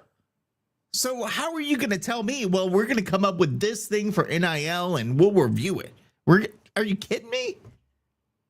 It's just, it's a front. It's going to be interesting from the streaming standpoint, whether it's like MMA fights on pay-per-view or I think Adrian made a good comment about Netflix and Amazon. I think that's where we're heading. I think if the SEC or the Big Ten can produce the type of revenue that they've been able to do through their games, don't be surprised if they eventually, there's talks of that, believe it or not. To your point about the Super Conference, Nick, eventually there have been rumblings of possibly watching these games on pay-per-view. And now that's a little bit down the road, but it just goes to show you the dynamic of the streaming side of things, how games are being watched now as opposed to just turning it on CBS, right? It's the same reason why the SEC is no longer on CBS because, the Big Ten came in with a bigger deal. And so CBS But when you say pay-per-view, are you talking about like a pay streaming service or like pay per game? Like because some of like a it's kind of a situation like a gas station TV with Conference USA? No. It's a subscription, if you will, for maybe a conference, like a subscription or something of that nature. And some of it may be per game. You have an option. This is right? this is like going backwards. This is where we were like 10 years ago. I get it. It makes no sense, but when you have that type of power and that type of pull, you can call it, especially with the super conferences, because it's just, I don't know, man. The whole thing with the super conference, I think they've been talking about this, believe it or not, behind closed doors for decades. Eventually the haves are gonna break away and the rest of us are gonna be left to fend for ourselves. But honestly, Nick, at this point, I hate to say it, especially in football, there already are haves and have-nots. But here's my deal, Jerry. If they had this super conference that wants to be their little semi-pro league, let them do their thing. I'm at the point where let them do their thing. But one, you don't get to play us, and two, you don't get to transfer between each other. So you do your own thing, have fun with that. If you sign a guy to your roster, he can't come back. So if a guy thinks he's good enough to go play for one of those 30, 40 teams, go ahead and transfer up, but there's no coming back down. And that would make people think a little bit, wouldn't it? Well, I think so, but also too, the way with NIL right now, just have some rules on contracts. Every other business has it. With the but field, we got now we got a clearinghouse. They're gonna make sure. it's already at that point, Nick. We're already there. We crossed the Rubicon 3 years ago. NIL is not NIL. NIL is pay for play. It's pay for play. So by them saying, "Oh, we're gonna review to make sure," dude, they've been doing this. Do you think Gordon McKernan? You ain't seen one guy do anything for Gordon McKernan on any billboard, anything. They might wear his shirt once a year. God knows how much they're getting paid. You think the girl that got paid $1.5 million for Texas Tech? By the way, she's getting paid another $1 million. I know. You think she had to do any? Did she pay anything for name, image, likeness? No. If you wanted to go after anybody, go after them because they're just paying them to play the game. It's bullshit. This is all just a smokescreen to let the rich get richer and say, "Oh, but we have control now." No, they don't. This is their excuse to say, "Oh, we got it under control." But what I was going to say, Jerry, let them do their thing. Let the 30 or 40 programs go do their thing and let us play real college football. I don't want to see an NFL light. I don't want to see an AFL. I don't want to see an XFL. You see how great those are doing on TV right now? Let us play real college football. That's my answer. What do all those semi-pro leagues have in common for football? What do they all have in common? They're terrible, number one. They always fail. They always fail. I hate to say. You think the USFL right now is going to last another 5 years? No. The XFL, they tried another run at it. That failed. I mean, but why is Greg Sankey the voice of college football? That guy is as sleazy as a freaking used car dealer. He's just watching out. Sorry, I know my boy's watching. He's a used car dealer. I'm not talking about you. I'm talking about the really bad ones that you go down Cameron Street and you see that little shady place. That's a used car dealer I'm talking about, Daryl Longclaw, not you, buddy. What I'm saying, Greg Sankey is that guy that's next to the Payless Motel down Cameron Street that you're trying to buy an 84 Sierra from. Like, it's just, you feel nasty after you watch him talk because you know everything that comes out of his mouth is a lie. Because he's not looking out for college football. He's looking out for his own conference. That's why. And he's using his message to act as if it's kind of like like we talk about the coastal elitist attitude where they think that everybody thinks like them when the rest of the country thinks like another way. That's kind of how he is. He thinks everybody thinks like the SEC. But do you think a Greg Sankey is going to bring in a Mississippi State or a South Carolina or maybe even a Vanderbilt that has no success and has no eyes on the screen? He won't. So he's going to throw them under the bus for an Ohio State. And I'll simplify. I'll even simplify it even more for you guys. Look, there's about 30 teams in the country right now that are self-sufficient, that don't need state funding, don't need any help. Those are the schools that are going to form their own league. I think if you take out of the 55 or 60 P4 universities that exist, only 30 of them are really going to survive. To Josh's point, Illinois, Wake Forest, hell, I'll even go as far as saying a Syracuse in football, Washington. Look, Washington State and Oregon State were the first two teams that proved to everybody that you may be a P5, but not everybody belongs with the P5. I mean, that's why they were conference-less technically, even though they were technically Pac-12 members. That's why they were left behind. And that was a prime example. I think back to the original conversation about the revenue share, I am kind of curious. I think there are a lot of unknowns, but I'm curious to see how effective it is with the $20 million cap, because that's $20 million across the board. Prime example right now, University of Texas has a $40 million football NIL budget, not all of it. Football NIL budget. So if they're going to cap, I like the fact that they're capping it. I've been saying that from the beginning. No. It's a fixed annual amount starting at $20 million per school. So it's not. No, because Texas Tech has already committed to $55 million. Texas Tech total.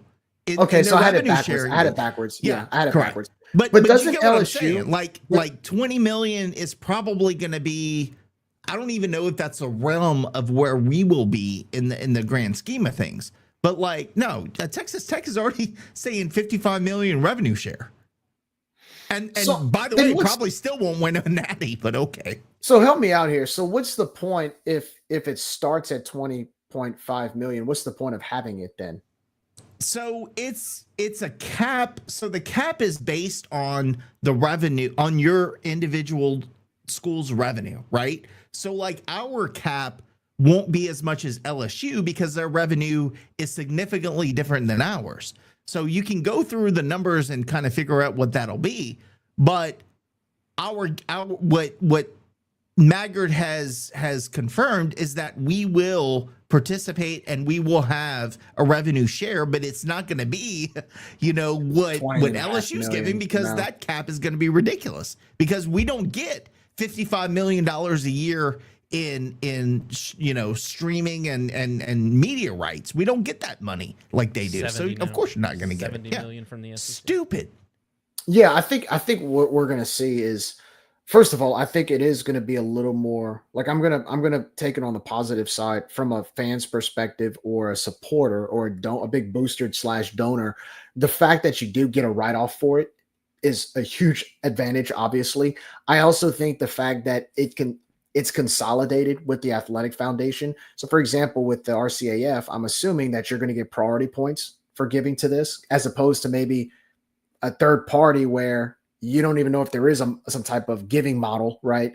I think that's going to help a little bit with people, or, you got a lot of people that are just like, I'm not giving to it. But for those who want to, I feel like there is a little more incentive to it, because now if you're giving to RCAF and you want to help do the revenue share, you get priority points, you get some benefits to that. So it's not like you're just giving money and going, okay, what do I get? If you're like, say for instance, giving a Crew Alon, right? And that was a big thing with Crew Alon, was what type of model, like, can we get a signed baseball or a signed basketball, or like what can we give somebody? Whereas with RCAF, you have priority points plus the write-off. So I do think in a small scheme, in the grand scheme of things, from a starting point on a smaller scale, I do think having it inside of an athletic foundation like the RCAF is a little bit more attractive to a fan than, say, like you said, I'm giving money and Alon wouldn't answer my email. It's a little bit different with RCAF, because at least you have somebody to talk to that can kind of educate you on that side of things. So anyway, but yeah, it's also too, I want to make a point. I also want to make a point about this as well. I'm curious to see what our peers are going to say here. Like, how are other Sun Belt members, how are other mid majors approaching this? I wouldn't say mid majors. Like, it's good to me that you're going to have a cap. So my thought is, like, the Sun Belt, Conference USA, AAC, there's going to be a cap based on revenue, right? So somebody like Liberty that's in Conference USA is not going to be able to just throw out money and outspend Louisiana Tech, which, I mean, I'm okay with that. But to get you a good example, like a Georgia State that has a huge, fund, can easily outspend us if they decided to. But I think this will put a cap on what they can do in our conference to do that. The question is, teams like a ULM, who they're the lowest in the conference, they don't get a whole lot of funding. Do they even want to bother with this? I think there are going to be some programs such as those that take a step back and say, well, because that's not sustainable. Like, it was sustainable before because everybody was just kind of doing their own thing. But I think when you have to, especially in this league, have to keep up with the bare minimum, and you're not even doing the bare minimum, I think you have to reevaluate everything that you're doing and decide if that's even important to you, Josh. I mean, there's a lot of soul searching, even with programs like ours, to decide, are you committed to being a Division I program and sponsoring all these sports, or are you not? Now, I do think it's going to give, like, track and golf and those types of athletes a little more, I think they'll be able to get some better. I think the scholarship thing will help. I think they're going to get some more money there. I think that'll be good for them. But you look at a ULM, their budget's what, 20 million? And we're in 2025. Like, that's not going to cut it. And are they going to decide they're going to invest more in athletics? I don't think so. It doesn't. I just don't see it. The investment for what they're going to get out of the investment, it doesn't make sense. It doesn't make sense dollars and cents. It doesn't. So no, I don't think they will. I think that a lot of them will drop down. And okay, if I can just speak freely as a fan, like one thing you mentioned something that I wanted to comment on. You said that the old way, you know, at least everybody was kind of doing their own thing and it was somewhat sustainable. You know, when the mob ran New York and Long Island, it wasn't perfect, but things were a lot more controlled and there wasn't as much upheaval. Now that the feds run those places, it's an absolute shithole. And we're never going back in time. The mob did a better job running the cities than the feds did. It's just a similar situation going on with college athletics. And I think one thing as fans, and you know, I don't know how many people are going to agree with this, but I'm going to just speak for myself. It's already ruined for me because the old model, while it wasn't great for the people that were on the field playing and all this stuff, and there's even a caveat to that. The Johnny Manziels and the Cam Newtons and the you know, Caleb Williams, those are one of thousands and thousands and thousands of athletes. So we've completely destroyed a system because of a few. And I think that's so ridiculous. But they have the model that they're ushering in is these are hired mercenaries. The great thing about the pageantry of college athletics and why it was so important and why it was so popular is because when those players put on that jersey, they represented you in a way. You put on you put on vermilion and white. I was proud to say that you were representing Lafayette and Acadiana and UL. And that was why we fell in love with the 2000 baseball club and why we fell in love with you know, the HUD team in 2011 and the Billy Napier in 2019. Like, these are the reasons why it was so easy to wrap your arms around these teams. Now they're just paid guns. They're professionals. They're like, you know, we love the Saints, but we love it in a different way. And even the Saints are a small market. You know, you still somewhat have a connection to them. And the Dallas Cowboys don't resonate with anybody. But they're professionals. So if you talk shit about the players, nobody questions you. Sure. But now I say something about a player at the school, you know, TSAB. Oh my God, you're terrible. You're talking about kids. That kid's getting paid more than me. He's a in professional the last athlete. 10 years. So where do we draw that line? Because you can't tell me they're a kid and then they're getting paid 10 times more than what we're getting paid. They're not a kid anymore. When they enter the adult world, they get the adult treatment. I guess the bigger point is that I wonder how this new model loses connection to the fans, because they can pay all the money they want for these TV rights and all these deals. I'm going to tell you right now, I don't watch nearly the amount of sports I used to, and it's this exact reason. I don't feel connected to it anymore. You know, that team in 2000 was a bunch of guys from Rain and somewhere in Louisiana. Same thing in 2014. If we're doing the TSAB model and we're going out and paying for guys in California, Wisconsin, and all these, like, I'm glad y'all came and it's fun to watch, but I just don't feel that connection that I used to. And maybe I'm in the minority on that, but for me, the reason why I truly love Cajun sports is because of that connection. They represent us on a very molecular level. I just don't feel that way about even the Saints, but like the Cowboys and all these other professional teams. I don't feel the same way. So I wonder where the point of diminishing returns starts to happen. You know, the more that these TV rights cost and how much more you're going to have to pay. Like, for example, you get the NFL ticket. It's $300 for the season or $700. I don't even remember what it is.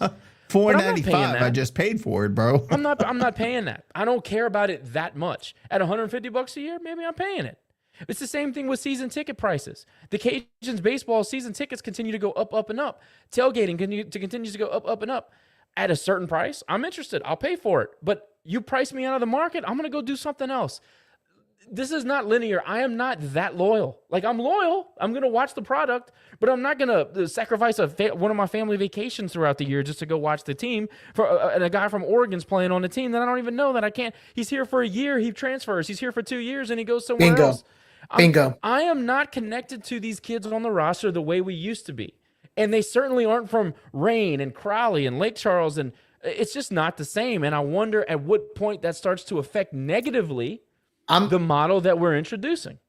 That's where it gets interesting, Josh, because now that revenue share comes under the school, increase in donation to your athletic. Now, this isn't just RCAP. This is all over.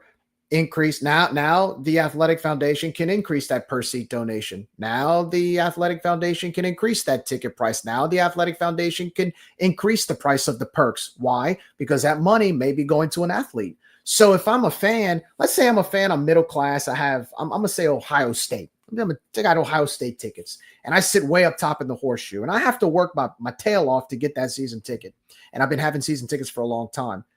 I'm not gonna pay the money of a 60 to 70% markup on my tickets and my seat donation and my I don't know, whatever called Buckeye Athletic Foundation fees and all that to pay a player that may not even be here next year. So you're going to increase. What's going to happen is they're going to increase those prices for these ordinary fans. I'm not talking about the rich fan in the suite. I'm talking about the fan who makes the stadium look full at the top. They're not going to pay that. They're not. And they you may get a new fan, but you know what you're going to do? You're going to recycle fans. They're not going to get a new fan. You know why, Jerry? Because they're going to get more media revenue, and they don't care about that fan. If seat sits empty, they don't care. That's exactly right. We're seeing it now. University of Alabama is about to put a deck up in the end zone because they're not filling the stadium because people are staying at home watching the game on TV. And then now the games are televised. Most people don't want to drive an hour, 2 hours away to a place and pay all the money and go through all that time when they can sit on the couch and watch the game from home and turn it off when it's over without having to fight traffic. Now you're adding in the fact that you have to now they're going to increase costs to be able to compensate these players. That's the bad side of it. Like I said, I mentioned the good side and the fact that if you do want to give on your dime, you have the opportunity with some benefits. Again, the write-off, the tax write-off, the fact that you get your points. But if you're an ordinary fan who doesn't care about all that stuff, I'm interested to see how that turns out. We've already I'll even say it in Baton Rouge. I got some friends who have LSU season tickets. They're complaining about the ticket increases now. I told one of them a few weeks ago, yeah, well, get ready. It's about to increase again with this revenue share because guess what? Todd Graves can't fund the entire NIL budget. Gordon McKernan, I know he's done his thing, but there's a very select few. You don't have 5 or 6 billionaires on speed dial like you do at Texas that can fund your entire revenue sharing and all that stuff. So what's going to happen is they're going to go to the fans. They are going to go to the fans. If they would stay home in Lafayette and spend that money at UL, they get it for a lot cheaper. And guess what? We play some damn good football and baseball and softball and soon to be basketball in Lafayette. So, this is an opportunity for that is true. Our athletic department to approach those fans and say, "Oh, you want to pay $1,000 a game to go watch something in the upper deck at LSU when you could come for $1,000 a season for 3 or 4 sports?" The question is, are they going to do that? I have no confidence. Well, we could have used that angle for 25, 50 years, and we don't. No, because we're too cocky, Josh. We're too cocky. We're too arrogant. We think, people will just come to us. That's the problem. I've been saying it for years. Sorry, Jerry. Didn't mean to cut you off. I'll use Baton Rouge as an example because it's the closest to us, but they're going to go through the same thing at Auburn. They're going to go through the same thing at Texas. They're going to go through the same thing at Missouri. They're going to go through the same thing in Florida.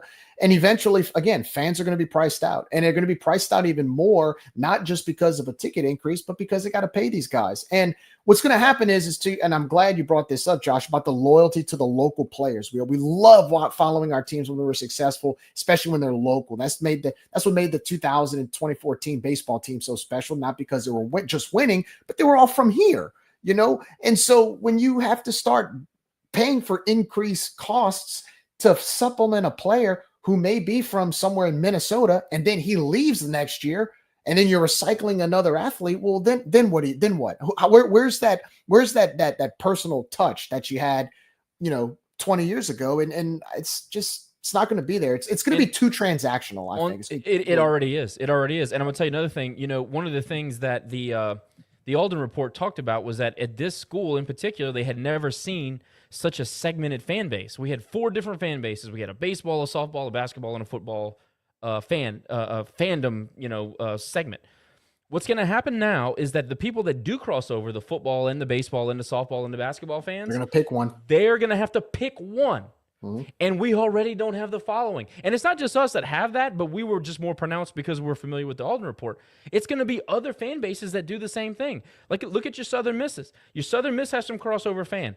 The Southern Miss baseball fan will have to be a baseball fan.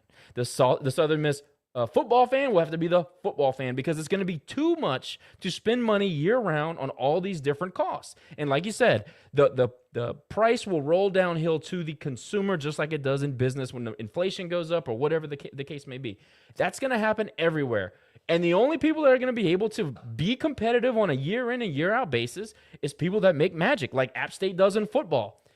That is a very, very small amount of programs across the country at our level.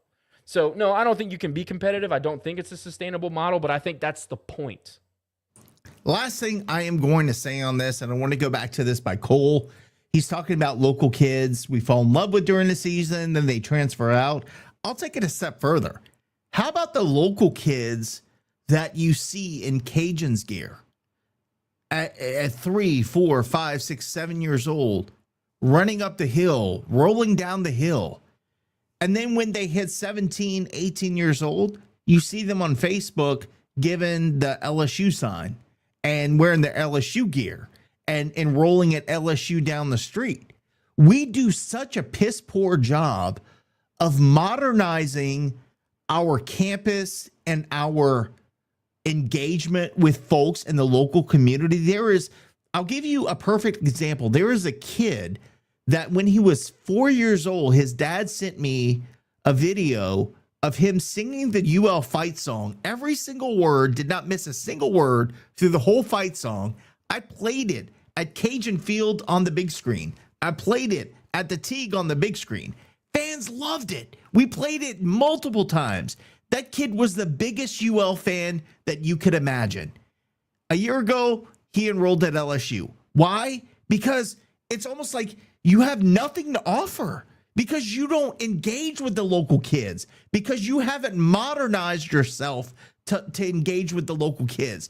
Ed Ogeron, true story, Ed Ogeron was paid in gift cards because the university could not afford for him to come up. And this was years ago. This was way before Farmer and all that stuff. We paid Ed Ogeron in gift cards to come be somebody who gives us advice on how to run our football program, how to get more recruits, how to get guys in the door. And guess what he said? Oh, you sending out this to recruits? Oh, well, you need to send out a schedule, but you need to put some hot swimsuit girls on there, because that's what kids are going to put on their walls. You need to pay somebody to tell them that? Because they paid, in gift cards, because we didn't have money. They gave them gift cards. Sounds familiar, doesn't it? Was it Sonic gift cards? It was not. But they paid the guy in gift cards to be a consultant to UL football, to tell them how to engage young kids. Did they ever do that? Probably not. But the point is, everything. I mean, think about it, guys. Is it just me, or does it feel like whenever you think about the UL administration, whenever you think about anything to do with university, it feels like I am picturing a bunch of people in an old folks home sitting with in their dusters and with walkers and with canes, just sitting like this and saying no to everything. That's how it feels. It felt like that through the Audemars era. It doesn't feel like it's changed. In fact, our enrollment, I heard, has dropped. So we're not engaging with the local community. Regardless, athletics, academics, whatever, we should not be losing kids who sing the freaking fight song at 4 years old to LSU 60 miles down the road. There is an intrinsic problem in this entire university that nobody wants to talk about because they're too busy doing this and saying we're wrong. That is my problem. We are not modernizing the process. We're not modernizing our recruiting. We're not engaging with the local community to say, screw those guys. Here's what we have to offer. You know what we have to offer? Oh, we're going to let you run through the tunnel in front of 18,000 fans. That ain't going to cut it for kids that want to stay at UL. I'm sorry. And then when they do show up, you make it hard for them to want to come back because you tell them they can't do all this stuff. So I don't know, man. In the world that we're in, we have to make it easier for the common fan and for the student to want to be here, and for the local people to want to come to school here. And it seems like we continue to shoot ourselves in the foot there, boys. Drop mic. That's all I got. I figured Jerry was going to jump in at that point. No, but is there anything else to say, man? Well, what's great about Lafayette is that it's a scene town, but it doesn't do anything to be seen. Everybody wants to be at the newest, hottest location, but nobody ever creates the newest, hottest location. We wait for out-of-towners to come in here and do that, and then we go do that. You know, the only and then it shuts shout down out in 6 LaFonda's. months. Instead of giving gift cards to Ed O, we should have went to the guy at LaFonda's and said, "Hey, how do you get people to come to eat very mediocre, I guess Tex-Mex, and put pictures on the wall? How do we do that?" You know what I mean? We just spend money on dumb stuff, and we do the same things. We recycle the same bad ideas. We never think ahead. We always react. I'm trying not to be too negative. But there should never be a situation where you have kids in your gear on the sideline that don't become students. That's the whole point of it. And well, first of all, and then we say, "Oh, well, we can't have a mascot. That's too." Yeah. No, first we of gotta all, protect the brand. First of all, let me say this out. Get a damn mascot. That's step one before everything. Get a damn mascot so that can actually interact with the community, interact with the fan base. I mean, look, you got the blob. You got the blood clot from Western Kentucky that is world renowned. Here we are worrying about the context of what the mascot is. Well, we don't know if we wanted to be a gator. We don't know if we wanted to be a bulldog. What if we don't want it to look like this? What look like that? Who cares? First of all, Jerry, here's the problem. Okay. The boomers are all on Facebook. So when you say, "Oh, Gator mascot," they're like, "No, we're not the Gators. We want to stay the Cajuns."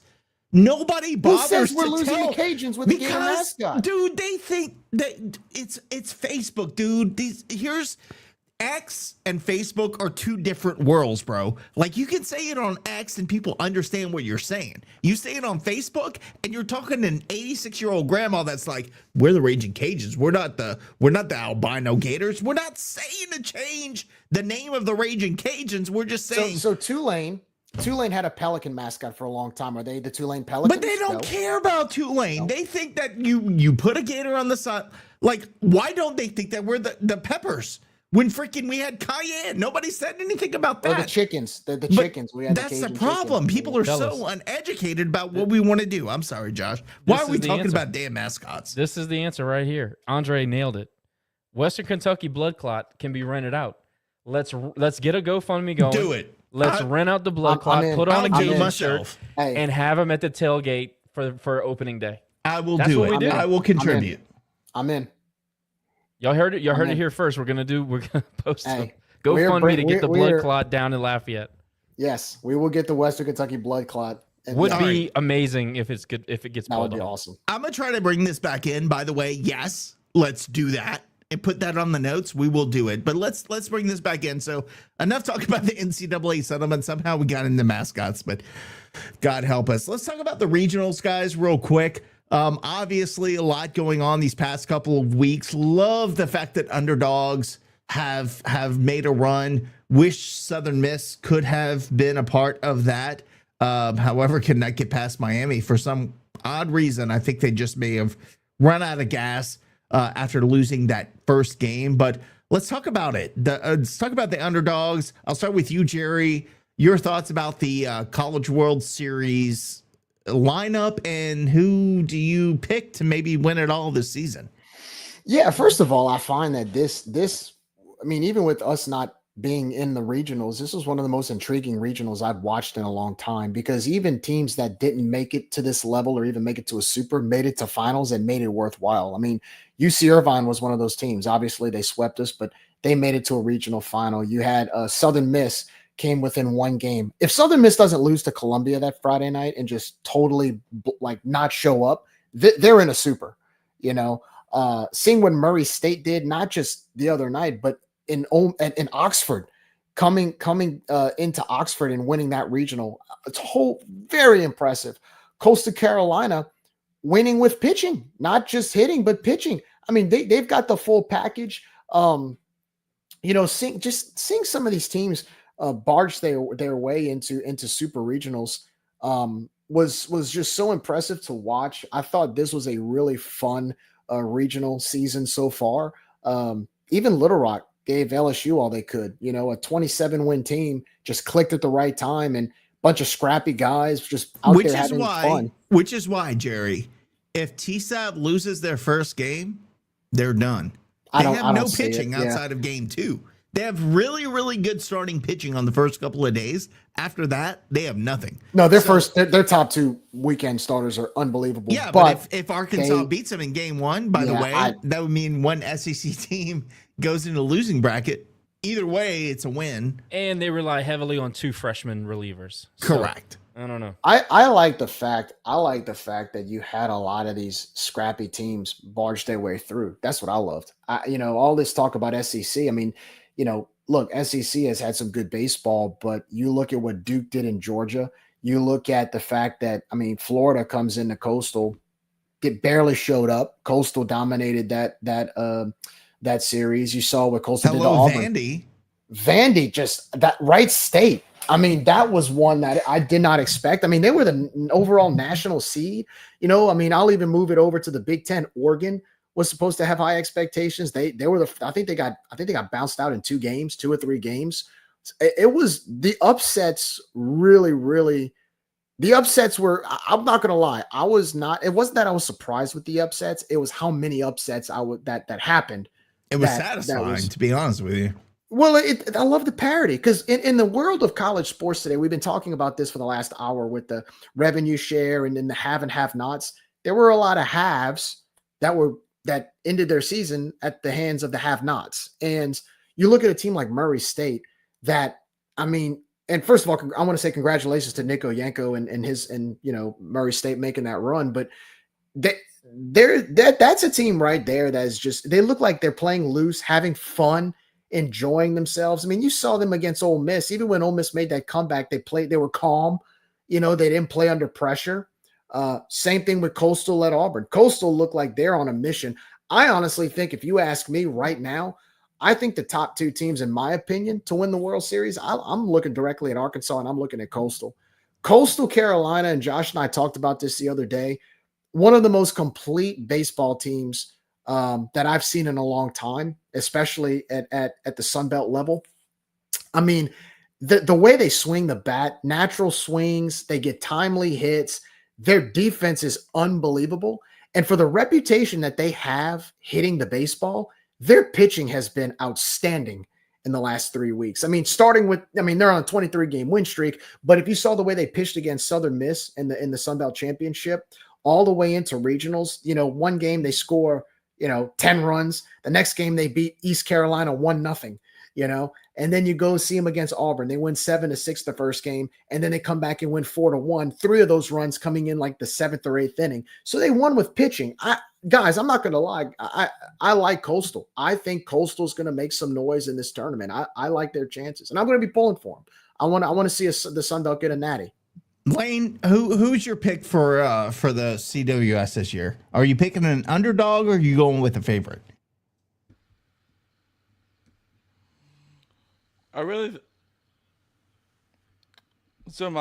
Like G mentioned, my top 2 are Coastal and Arkansas. I feel like Arkansas gets past LSU and then their fans have a meltdown.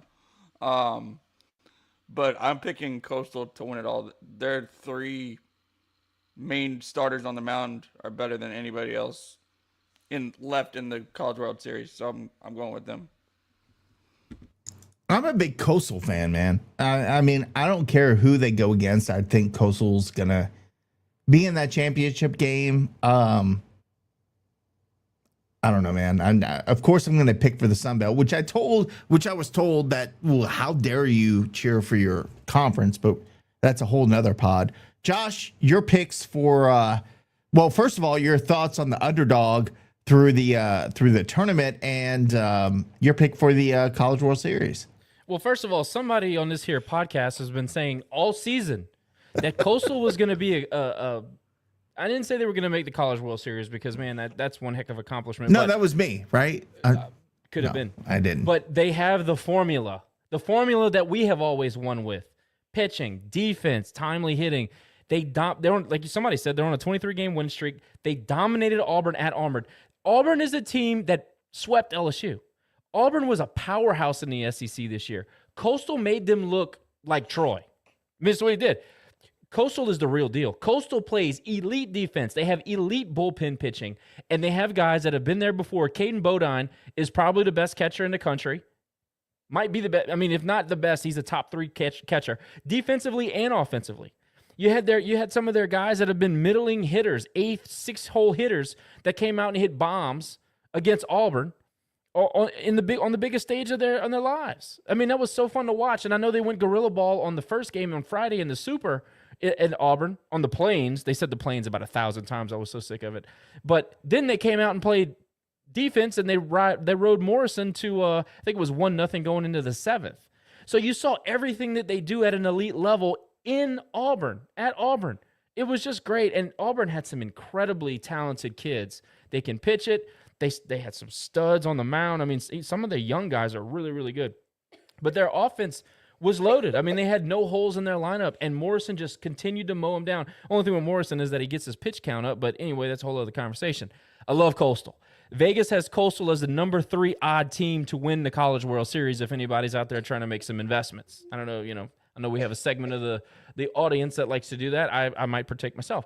But talking about the underdogs, talking about parity, talking about a great postseason, Wright State had Vanderbilt beat on Friday, and for whatever reason, their coach decides, hey, let's pull a guy throwing a no-no in the 6th through 6. I'll never understand that. They ended up I think they gave up 3 home runs in the 7th and the 8th to lose the game. But man, Wright State looked every bit the part. You got Murray State, who pulled the Cajuns. They went and lost game 1 and then won game 2 and 3. I did not think that they had a chance to win on Monday, but they won. I'm talking about in the Supers. You just had so many mid-major teams making noise. And Southern Miss, you guys touched on Southern Miss. They made it all the way to game 7 and unfortunately just ran out of gas, but hosted a regional, did a great job doing so. That's why I keep telling y'all this NIL thing, this whole NIL excuse that people like to throw out. It's an excuse. Yeah, shout out to Cole. UTSA, again, another team that just ran out of pitching. They could swing it. Stop talking to me about NIL. The NIL is an excuse. These teams, did you guys see Murray State's dugout? Did you see their field? I think Scott Park has better facilities than Murray State. Their coach cuts the grass. They have a video circulating right I don't now even know of their coach cutting guys, the grass. I don't even know if he makes $100,000. It will soon. Yeah, it's just unbelievable. But it's unbelievable when you see some of these scrappy teams get to this point and what it took to get here, just grit. And I mean, again, they look so calm against Duke the other night on Monday, Absolutely. right? I mean, you can slice that tension with a butter knife in those last couple innings. Like every pitch, it was like, whoa. And you just look at their dugout and they're goofing around. I mean, that reminded me of our old teams. The whole country was rooting for that team. The whole country was rooting for these smaller guys. You know what I'm saying? Cole says he makes $68,000 a year. He's a normal guy, blue collar guy, and he behaves like that. He behaves like a blue collar guy. So, if you can't enjoy that kind of college baseball, I don't know what you're watching the game for. That was too fun. And don't talk to me about the NIL. What do you think Murray State's NIL budget is? $50,000, a pack of Skittles and a potato chip bag? I mean, they got nothing. They don't have much to it, but they found a way to Omaha. That's why I don't want to hear the NIL excuse. We have resource after resource that says, and we play in a great league, and I'm not saying that the OVC is not a great league, but the Sun Belt's a better league. We play in great leagues. We can play in the College World Series too. These are excuses. I want somebody to tell me if they had Nico Yanko going to the College World Series before Brian Maggard. I certainly would have never thought that. And that's no shot at Brian. I'm just saying, like, what Nico and that staff accomplished in a small amount of time, on top of the fact that they have an incredible mascot. Shout out Racers. I mean, what a great mascot they have. And Kentucky, I think, got more teams into the College World Series than anybody, which is great.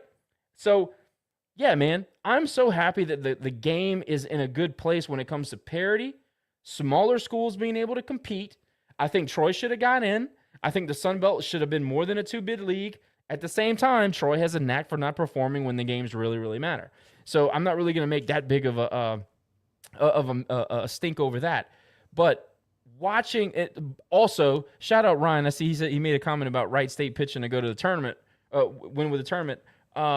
Tony Vitalo and the team that likes to disrespect baseball, the Tennessee Volunteers, got sent home by Arkansas, who I'm also kind of like on the fence rooting for. They are SEC. SEC was way overrated. Should have But had Dave 13 Van teams. Horn's a good dude. That's the problem. I like Dave Van Horn. But Tony Vitalo is such a punk, a dweeb, a Guido. Can't stand the guy. He has disrespected the game in so many ways. I know Ryan's going to love all these comments, but I'm just glad that the Tennessee Volunteers are watching the College World Series from the couch where they belong, like the rest of us. They disrespect the game. Throw in Georgia to that conversation because they are a disgusting disgrace to watch play baseball. I don't care what anybody says. If you wear a shirt where your button's down all the way down to your belly button and you can't, it's ridiculous. I mean, it's like that's Troy with their hiked up pants, exactly. which it's like Troy wearing the pull-up diapers. I'm just so over these ridiculous fashion trends. It's just dumb. Anyway, we got a great College World Series. We had a great super regional slate. Those 16 teams were awesome to watch. The regionals were as good as they've ever been. I think this is probably the best postseason that we've seen in maybe 10 years. Yeah, no hate to I love this comment here about Coach Sam Tully out at Lafayette High. Yeah, no, that's he was a good dude. Unfortunately, his son decided to go to TSAB, but whatever. He rode the bench there anyway, so it didn't matter. All right, boys, we still have more on the agenda to go through tonight. So unfortunately, we gotta keep rolling with this. But this has been definitely a fun topic, and I'm sure something we'll be talking about quite a bit. Let's go to Glasgow losing in the College World Series final. I would think it is some sweet revenge, at least from a Cajuns perspective. Now, let's first talk about Dave Schultz going after Cajuns fans for hating on Jerry. Now, not you, Jerry, but Jerry Glasgow. Like, Coach Glasgow not only left the Cajuns, he left us probably at the worst possible time. He took players with them. We had to go find a new coach. It was completely unexpected. A little bit of insult to injury. Listen to one of his press conferences where he said, well, they called to ask me about my daughter. And then they called me 2 days later. And then I said, okay, I'll be there tomorrow. Which, to your point, Josh, you said many weeks ago, it felt like a transactional situation here. Now, I get that his daughter passed away in Lafayette. I understand that was probably really, really tough on him. Could have still handled this all better. Like, if he was truly not wanting to be around here, could have said that. But you know what? I don't know what goes on behind the scenes. Could have probably had a World Series championship contender this year with the players that we had. But Dave Schultz went all in on us, and Dave did a couple things on his show. But I wanted to give a chance for us to clap back a little bit. Look, Dave is coming from a perspective of one. He is strictly giving his opinion as somebody who's looking at it from the outside. He is not a Cajuns fan. Just because he covered us doesn't make him a fan. Just because he covered South Alabama doesn't make him a South Alabama fan. Dude's a Syracuse guy. All right. You want to talk about fan? He's a Syracuse fan. So when he's saying these comments, he's saying it from a perspective of one, wants to get some views. I get that, trust me. And number two, he's not a fan of the Raging Cajuns. I'm sure he enjoys when we do well, but he's not going to go out and put his neck on the line like we do for them. Jerry, I'll start with you. Your thoughts about his kind of coming after Cajuns fans, including me a little bit, after Glasgow bowed out, saying something to the effect of like, well, if you had $1 million, wouldn't you take it for a basketball player? Yeah, but we're not talking about the same thing, dude. He took a whole team, took all of our coaches, and then paid a player on top of that. I don't feel it's the same, but what are your thoughts about what Dave had to say about the softball situation? Well, first of all, I had the chance. I actually spoke with Dave last week about this exact topic, and I told him directly. I said, look, man, and Dave and I are friends. I mean, we're all friends with Dave, but I told him, I said, like look, you. He told me he didn't like you.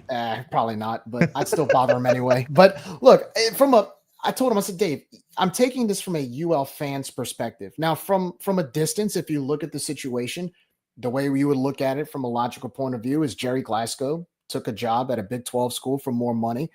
They offered him the whole shebang when it came to NIL.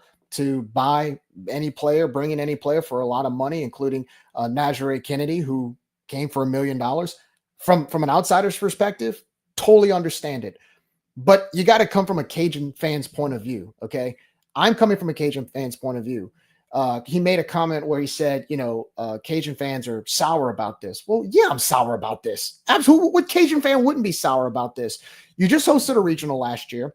You lose your head coach because of NIL, and he wanted the better opportunity. But part of the reason why Jerry Glasgow left, and he had told a few fans that we know last year, he kept saying, I need this much money. I need this much money to compete. I need this much money for NIL. So there were already rumblings of him talking about how he had a shortage of NIL funds to be able to compete at the level that he wants to compete at, which is why he went to Texas Tech. I get that.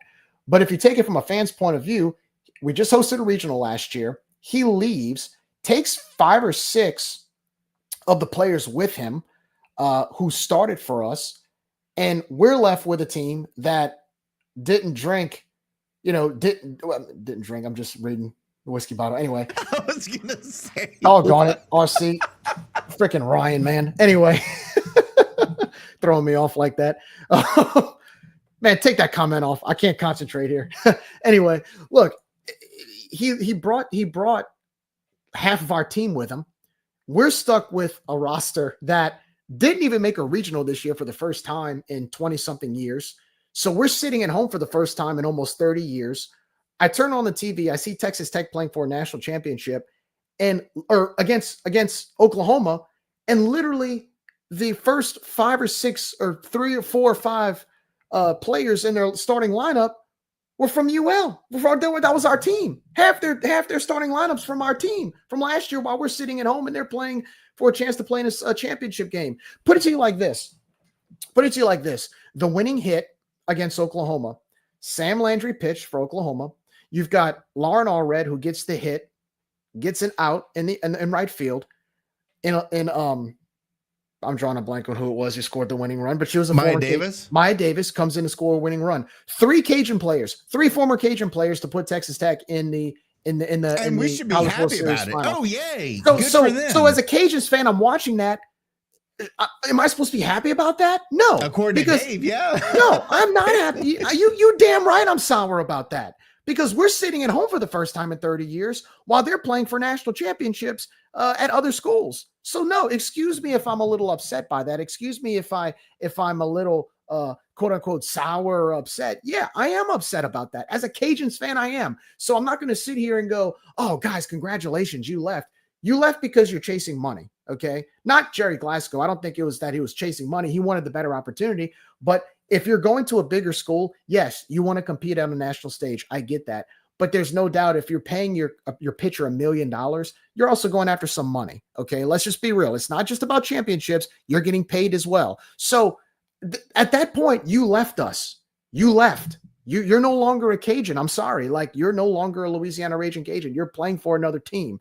So at that point, I have no investment in you. Like, I'm sorry. Like I pull for the players who wear a Cajuns uniform, not a Texas Tech uniform, not an LSU uniform, not a Texas uniform, Alabama uniform. If you've left our school and you're wearing other teams' uniforms, I'm sorry. You're playing for them. You're the opponent now. So, now in individual situations, I'll always, if you have a chance to go better yourself, I know Jennifer Marlin. Oh God. I mean too.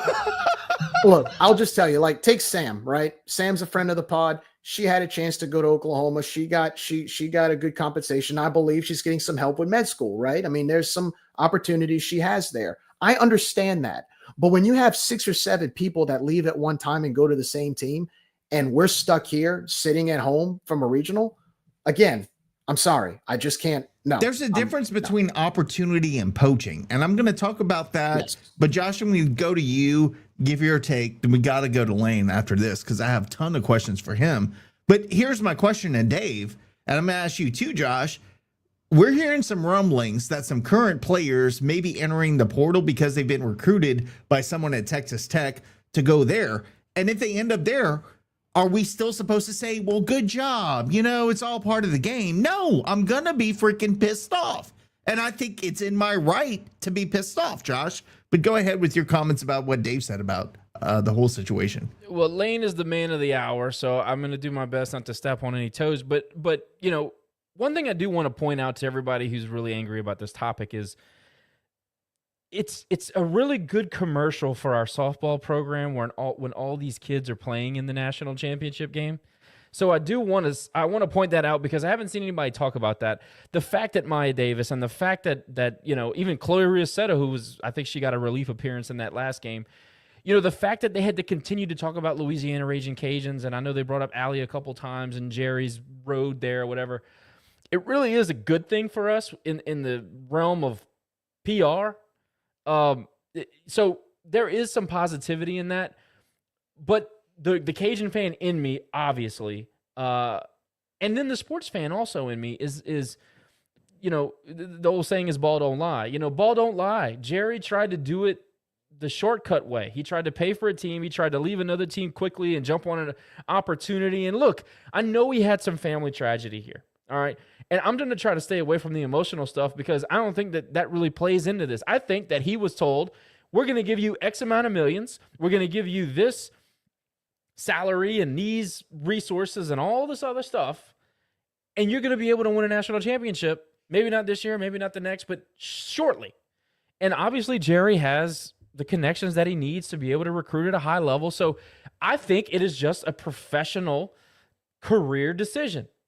And unfortunately, like I continued to say, I think I said this last year too, he is a mercenary. And a lot of these guys that we've hired are mercenaries, and it's going to continue to be that way. And as much as we hate it, this is how it's going to be at high-stakes college softball, which I think the Cajuns still rank as. We are a high-stakes, high-level, you know, P4 type softball program. We have the highest ticket prices in the country.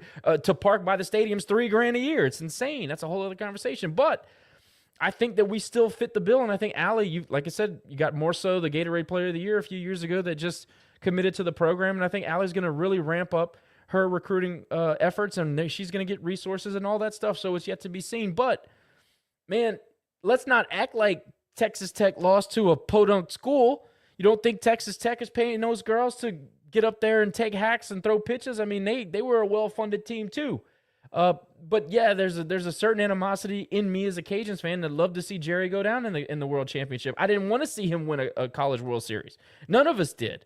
And I think that that's very organic, and the bitterness is warranted. And listen, there's also a part that if we haven't figured out Dave's deal by now, then shame on us. You know, and that's how I approach it. Like, you know, I get Dave's deal. I do. I always have. The fact that he's not a Cajuns fan is actually really valuable to us because we can take some objectivity away from his opinions, and some of them are really bad, and some of them are rational, and some of them are kind of in between. And I know what I'm going to get out of Dave, and I appreciate his takes. Sometimes I gotta knock him back into the right lane, but it's all good. It's all good. But what he was saying is not wrong. Like, I get somebody from the outside saying, these are your former players. This is the new version of college softball. You should root for them because they started in Lafayette. I understand an outsider saying that, but I also understand a Cajun fan saying, you left me to go to a better relationship, and you left me for more money, and you sold me out, and you're not loyal. I don't want to see you succeed. I get that. I get both of those. But I do also understand that it's great for content, and it's the good back and forth. And then when Lane drops the Hammer article, and it felt like the softball world wanted to descend upon Lane's article, it was beautiful. It was perfectly executed. It almost felt like it was orchestrated. I'm here to tell you we didn't do that on purpose. But it was good fun. In a sport that, look, I'm going to be I've said this to y'all on the show before. I'm a casual watcher of softball. I don't even really totally understand the game. I'm not really good at evaluating who's so much better than other players. I don't really care about softball all that much. You know, it's like if the volleyball team is good here, I'm going to support them because it's a Raging Cajun team.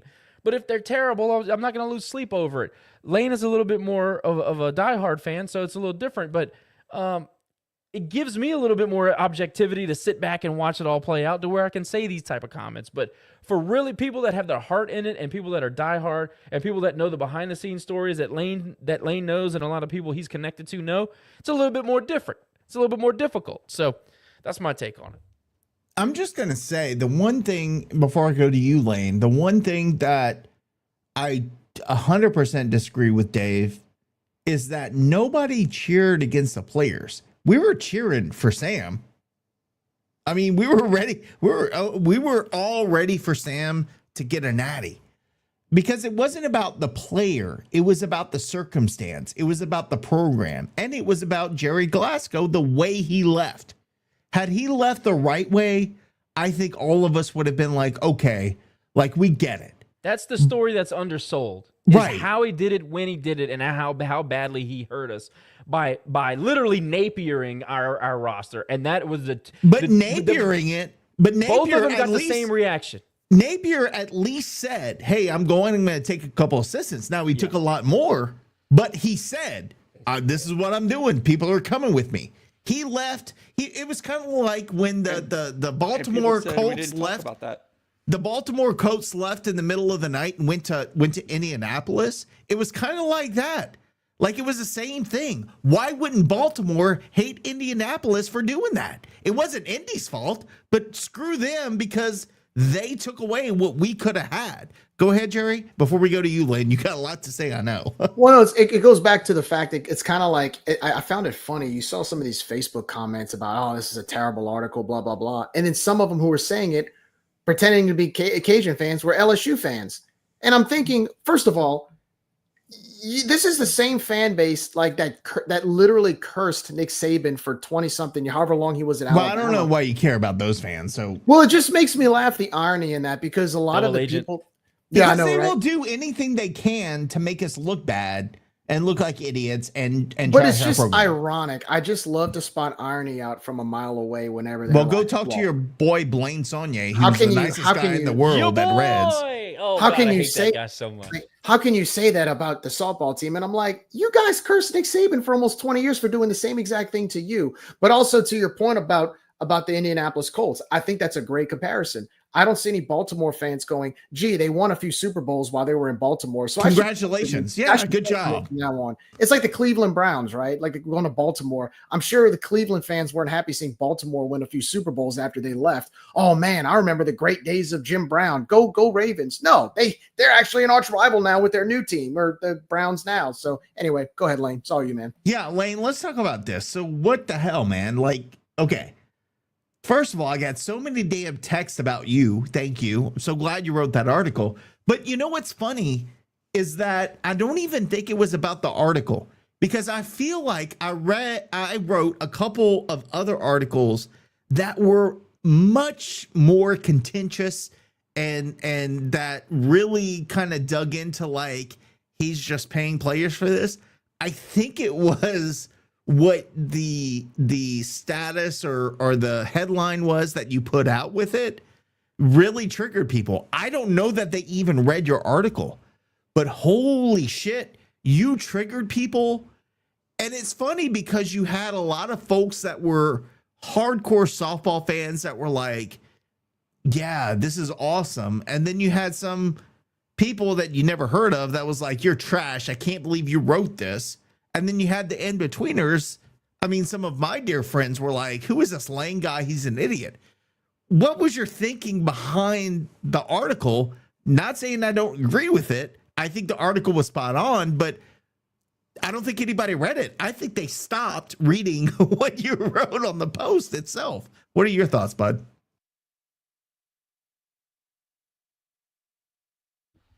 Yeah, I think that people kind of got caught off guard by the headline. One, because people that know me know that I don't really talk a lot of crap about teams in general. But the way that Jerry left right after the portal closed, so we couldn't add players and all that, he also convinced 5 players to go with him. And then on top of that, he convinced Sam. He convinced a couple other players to go to other SEC schools. And it's like, okay, now we have to build from scratch. We can't really add players from the portal because it's closed. And it just, not only for me, but for a lot of hardcore softball fans at UL, it blew them away that we had to go through that. And we've never been through that before after having such a great softball legacy here at UL. I mean, for nearly 30 years, we were in a regional every single year. And the one year that we have a coach leave, we're not in it. Surprise. But I did read a lot of the comments. Some saying I need to be better. Some saying that like we should congratulate Glasgow for getting to where he did. I'm like, no, that's the complete opposite point of the article. If somebody steps over your foot, rolls it over with a car, are you going to thank him for it? I don't know. Call me crazy. But if somebody hurts me, I'm not going to go out of my way to congratulate them for anything. Look, I think it's very important what you said. The timing had everything to do with it. The fact of the matter is he left us in a terrible position, which he didn't have to. Napier left, and I get it. Look, we were pissed at Napier, and that has blown over. This stuff with Glasgow, I'm sure, will blow over as well. But at least Billy said, hey, I'm leaving. This is the deal. We all understood it. It didn't go as well as we thought it would, and we held him. I know a lot of people said, Lane, oh, well, you didn't know. What about when Napier left? We gave Napier as much crap more crap than we did this guy. I was going to say, if you didn't think we were harsh on Napier, you obviously weren't paying attention. We did a literal Twitter space where it felt like half of the Florida fan base was chiming in. So why should you feel upset about this? Yeah, like, man, you guys should be happy y'all won. It's like, yeah, but you took our coach is with you now. So yes, we're a little upset. But this again, it's circumstantial. I mean, Billy, he left the week before like he said, I'm coaching in the championship game. He stayed for the championship game and helped us win our first ever conference championship game in 50 something years. So there's a little bit different with the way he left as opposed to right after the season. And then on top of that, when your coach is telling people behind the scenes, I need money, I don't have NIL, and you leave because of that, we'll expect our reactions to be a little bit different. I'm not going to go and say, good job, especially after you get a pitcher in for $1 million, which is unheard of in softball, to win a national championship. I'm sorry. Like it kind of reminds me of what the Miami Heat did when they got LeBron and building that big team to basically win a default championship, especially at our expense. You know, it was at our expense. No, I'm not going to be happy about that. I'm sorry. Like Josh says, the Cajun fan out of me is going to say the hell with that. So no, I think say what you want about the article, but there were some very valid points to it. I'm never going to tell I'm never going to tell a fan how to fan. I'm never going to tell one of you guys how to write an article and express your feelings. So you know what? Be tougher. That's what I tell our fans. And it's funny because the fans on Twitter or X are complete, like they were 100% supportive. Then you go to Facebook and it's all the mamas that are saying, oh, you can't do that. So well, anyway, some of them that were commenting weren't even Cajun fans. it doesn't matter. Well, that was just starting the pod. It doesn't matter. Anyway, moving on. Let's talk about football. Some of them were Bob Marlin fans. Well, that tells you everything you need to know. Let's talk about football. Home and home with Liberty. We go on the road in 28, at home in 32. I guess just want to ask you guys. I mean, it's Liberty. I'm not gonna. Okay. I mean, I guess it's just another G5 school that we're gonna play. I feel a little bit better that it's not a Western Michigan, Eastern Michigan, South Central Detroit that we're playing. So I guess it's at least somebody who we know has competed for the CFP a little bit, better sitting with me than one of those directional schools. But guys, your thoughts on that? I'll start with you, Josh. Honestly, doesn't move the needle for me. I know they're probably going to be an upper echelon G5 because of the money that they have. And the fact is that they're still a Coosa school. I mean, it doesn't move the needle for me. I mean, things have changed and maybe Liberty's just in a better position than we are because of finances at the time that we play them. And this is another thing we're talking about. It's in 2028. So many things can change by 2028. Might not even play the game, to be honest with you. Honestly, yeah. But, Lynchburg's a great place to visit, I've been told, and maybe I'll make the trip. But as far as like a game I'm looking forward to competition-wise, doesn't move the needle at all for me. I'm surprised. I guess it's better than Southern or Grambling. Yeah. Well, I'm sure we'll play them too that year. Jerry, your thoughts on Liberty? Yeah, at first my reaction to it was, man, we've already done a home and home with them in 2019 and 2021, so we've seen them before. But at the same time, if you look at their recent success at a level where they made the Fiesta Bowl, they've won Conference USA. It's actually a good matchup when you think about it, because if you want an upper echelon G5 school, I think Liberty is one that would be a good example of that. Does it move the needle for me that much? Nah, not really. But at the same time, I do think that, they have really built their program up really quickly, and like I said, they've shown it. And so, I mean, like you said, Nick, I'd prefer them over some directional Michigan school or somebody that is going to go 2-10 on the year. Cause I know at least we're going to get good competition from them. Hopefully we get the same results as we got the first two matchups, but look, they're a respectable, G5 program. So, I'm not complaining about it. I think it's going to be anytime we play Liberty, I think it's going to be a good game. I'm gonna keep this rolling because we're already at 2 hours and 20 minutes, so we want to wrap this up soon. I want to keep it with you though, Jerry. Basketball camp starts soon, but the Mission 13K initiative. I know you're a big basketball fan. Look, my understanding is Coach Q is calling season ticket holders and personally thanking them. Holy cow. That has been what we've been asking for from the program. And I'm not saying Marlin had to call anyone, but somebody, one of the coaches, somebody important, calling and making you feel accepted and thankful for being a season ticket holder is huge. So already impressed with Coach Q, heard about his summer workouts, and they're not easy from what I've heard, but you know what? That's what we need in this program. We need some guys to get off their butts and do some great things. But talk about the baseball camp Mission 13K initiative. I know you know a little bit about that, so let us know. Let us know what you know. So I think, look, we've been needing like we talk about basketball messaging for a long time and what our direction is. I think, like I said, it all started at the opening press conference when he talked about why not us. And he's backed it up ever since. I know they have a golf tournament coming up on June 28th in Abbeville to raise money for NIL.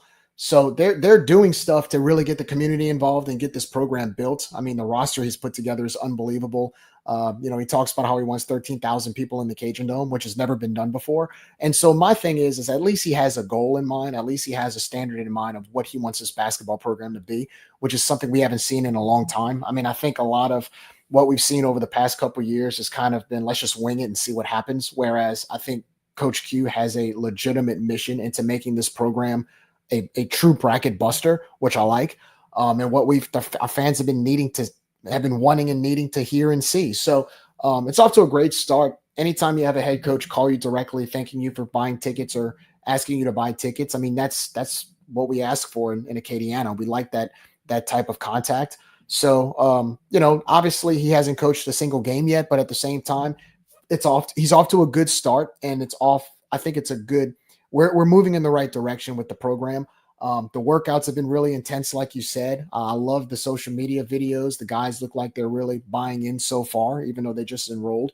But I think there's going to be a lot more anticipation this year and a lot more excitement than we've seen in a very long time with basketball. But I think as long as they keep doing these things, the 13K initiative, the golf tournament, making appearances in public. I think somebody said that Coach Q spoke at the Beaver Club the other day.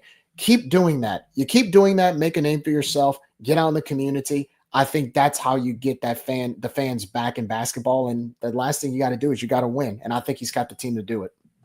The man gets it. Josh, going to ask you about the baseball portal before we close things out with the Lanyap section edition part of the show. We lost a lot to the portal. However, we did get 2 players to sign with UL. Donovan LaSalle out of, I believe, Oklahoma State, and Tyler Pappenbrock.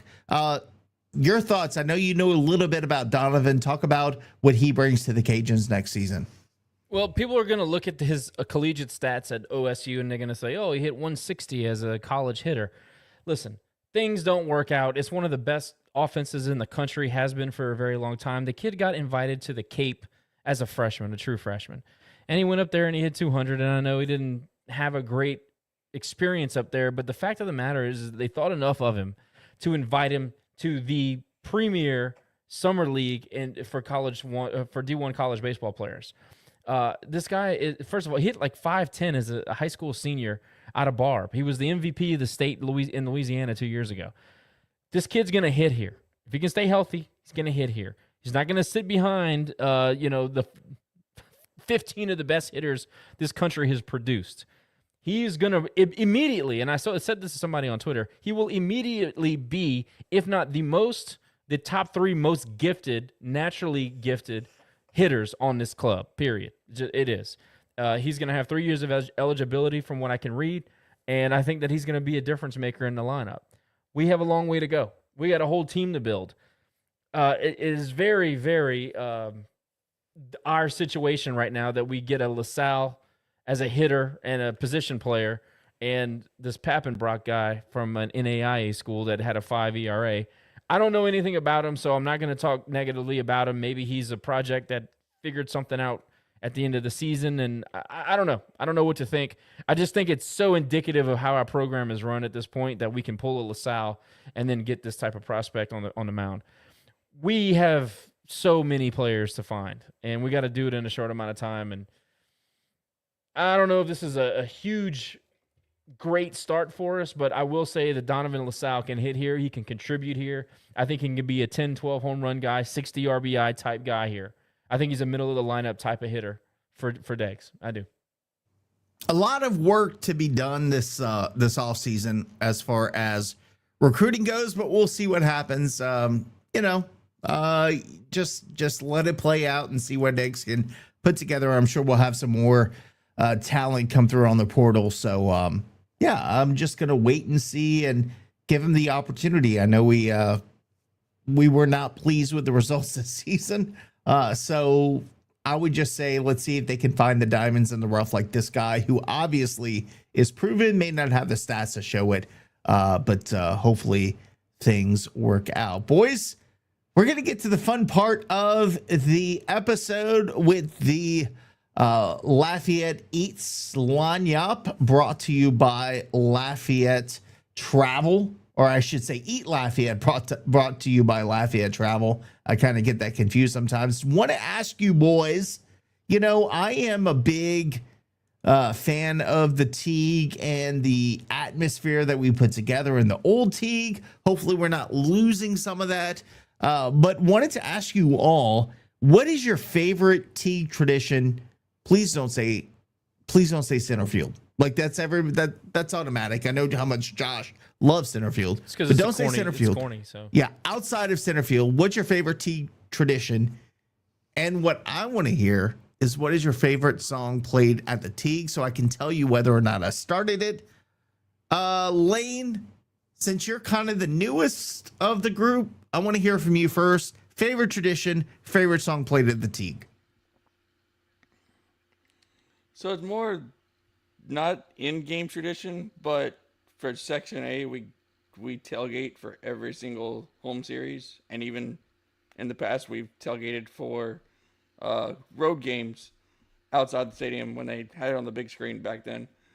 But for me, tailgating with Section A, cooking all that food, hanging out with the away team fans, I feel like you can't really get that anywhere else in the country. Right outside the stadium at that. So I feel like that's my favorite tradition. And your favorite song? What's your favorite song they play? Oh yeah. It used to be Sweet Caroline, but we don't do that anymore. But oh, wow. I guess my favorite song right now is the Muppets when they do the pitch and change. That's always fun to get into. Josh just had a meltdown with your choice of song. He said what? Jerry, favorite tradition. Let's go with that first. Okay, cooking club. I love the cooking club. I got friends that are in the cooking club. After the game, I always enjoy. Sometimes I'll go help hand out bottled water and stuff to the opposing team and, wish them the best of luck and wish them well. And that's always been a great tradition, just considering the fact that not only are they cooking, but they cook good local food. And sometimes they'll have extras. So they'll offer me a plate, and it's never bad. It's always delicious. So my favorite tradition is the cooking club, next to center field, of course. But favorite song, I don't even know if they play it anymore, But whenever we would score, like get like a 2-run RBI or something, they would play Arthur Conley feel good music. Do you like good music? I love that. I love that song. Like I'm old school with that. And I don't even know if they play it anymore, but I know they used to play it at the old Tig. I kind of wish they bring that back. Guess who started that? That was you.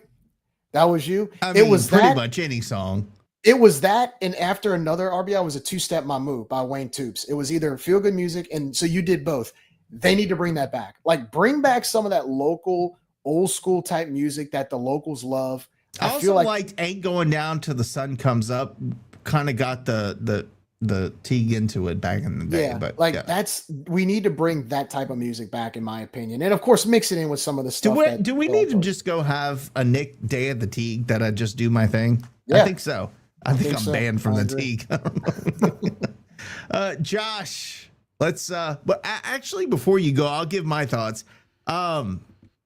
Favorite song to me is still gonna be Tall Tall Trees, because nobody really understood what that meant, and of course it was about the pine trees in the back. So I played Tall Tall Trees, and I saw this little girl singing along to it one day, and her parents still go to the games, by the way. Saw her singing to it, she knew every word, and I'm like, oh, I'll play that every game, and then it started to mean something. Now back in the day, she thinks my tractor's sexy. When Bab would ride the tractor, he dragged the infield. My brother would go water the infield, and we'd play the fireman because it was a fireman. And then Coach Chef absolutely freaking hated the Let Me Ride the Donkey song, the Cajun version. So I'd play it every time he stepped on the field. So those are my favorite songs back in the day. But Tall Trees. Did you play Big Balls in Cowtown? Was that I did. you? Yeah, but that was actually before me. Big Balls in Cowtown was between the first. I played at some point, but an old tradition that never got played again was but the Cajun Moon was between the first and the first inning, right? The first half inning. We'd always play Cajun Moon. I don't know how that got lost and everything, but anyway, Tall Tall Trees was just something that I always appreciated because nobody else got it. As far as traditions, I mean, they don't do it anymore, but man, going out for the radar gun challenge, that was always fun. The tractor race was fun, but the all-time favorite was the Dizzy Bat race, because I would always I would say, okay, we're going to count to 10. And I would always make them, I would count it, but like I would say 10 or go right when they were in the opposite direction of where they had to run. So you knew that it would screw them up. And no better, I'll have to play that clip one day from the conference tournament one year. Guy broke his glasses. He was all pissed off. But I would always say go when they were looking at that direction and they had to run here. And Robin Vidrine, she was a trainer. She also, oh man, she did the scorpion where she went like face first and then her. It was awesome. I'll never forget. I was such an a-hole. There were times whenever we would do the tractor race, and that was when we just put the turf in, and the wheels wouldn't turn. So like after like 2 or 3 times of doing that, because we have to push them. But Coach Robe was like, "Can you do the race?" Because John Deere donated the tractors, the tricycles. So I'm like, man, I feel bad. Man, after like the 3rd game, we did it, and the kids could not push. I was like, you know what? Let's just do dizzy bats. And I went to the dugout. I got some bats we can use. Like, then another thing is, move. T. Mick would never like pump the air in you the never tires. Tires are always flat. And then we did the radar gun challenge one time, and Josh. They never worked. I just gave everything away. Oh, Josh Richard from Section A was like, hey man, I want to do it. So I was like, all right, cool. Well, Section A, I forgot it was Chico or Bam or somebody dared him to throw left-handed. So he threw it left-handed to where the radar gun couldn't register it. And I'm like, what are you doing? Are you hurt? He said, no, I'm throwing left-handed. Right after it happens, not only could they not read the radar, John Dugas goes on the walkie-talkie and goes, Jerry, you're fired. Yeah, you did it one time. Do you know why? Because this was Jerry, This was Jerry doing the radar gun challenge. Oh, the Section A, radar gun challenge. Everybody. That was literally what it sounded like. So yes, you were fired. You were better in the mic than me, man. Josh, your thoughts on the favorite tradition and your favorite song played at the Teague.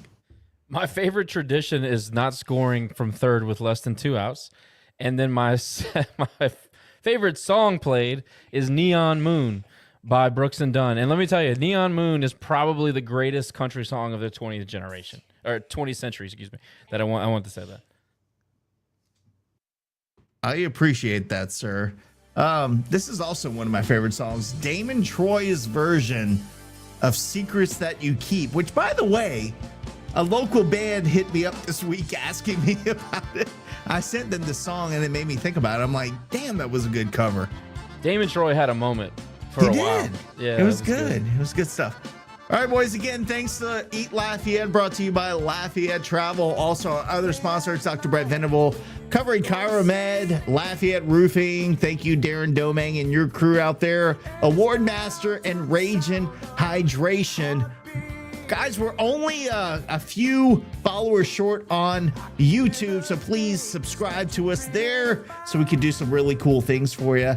And a lot more coming this summer. We'll have a few more episodes before we get into football season, so stay tuned for that. But until then, for my boy Lane, who is a softball Jerry Glasgow hater, for Jerry, and for Nomaha, aka Josh, I am Nick. Thanks for joining us tonight on Rage and Review. Hope you have a wonderful rest of your week. And as always, go Cajuns. When you're talking in your sleep, well, I hear the secrets that you keep. When you're talking in your sleep,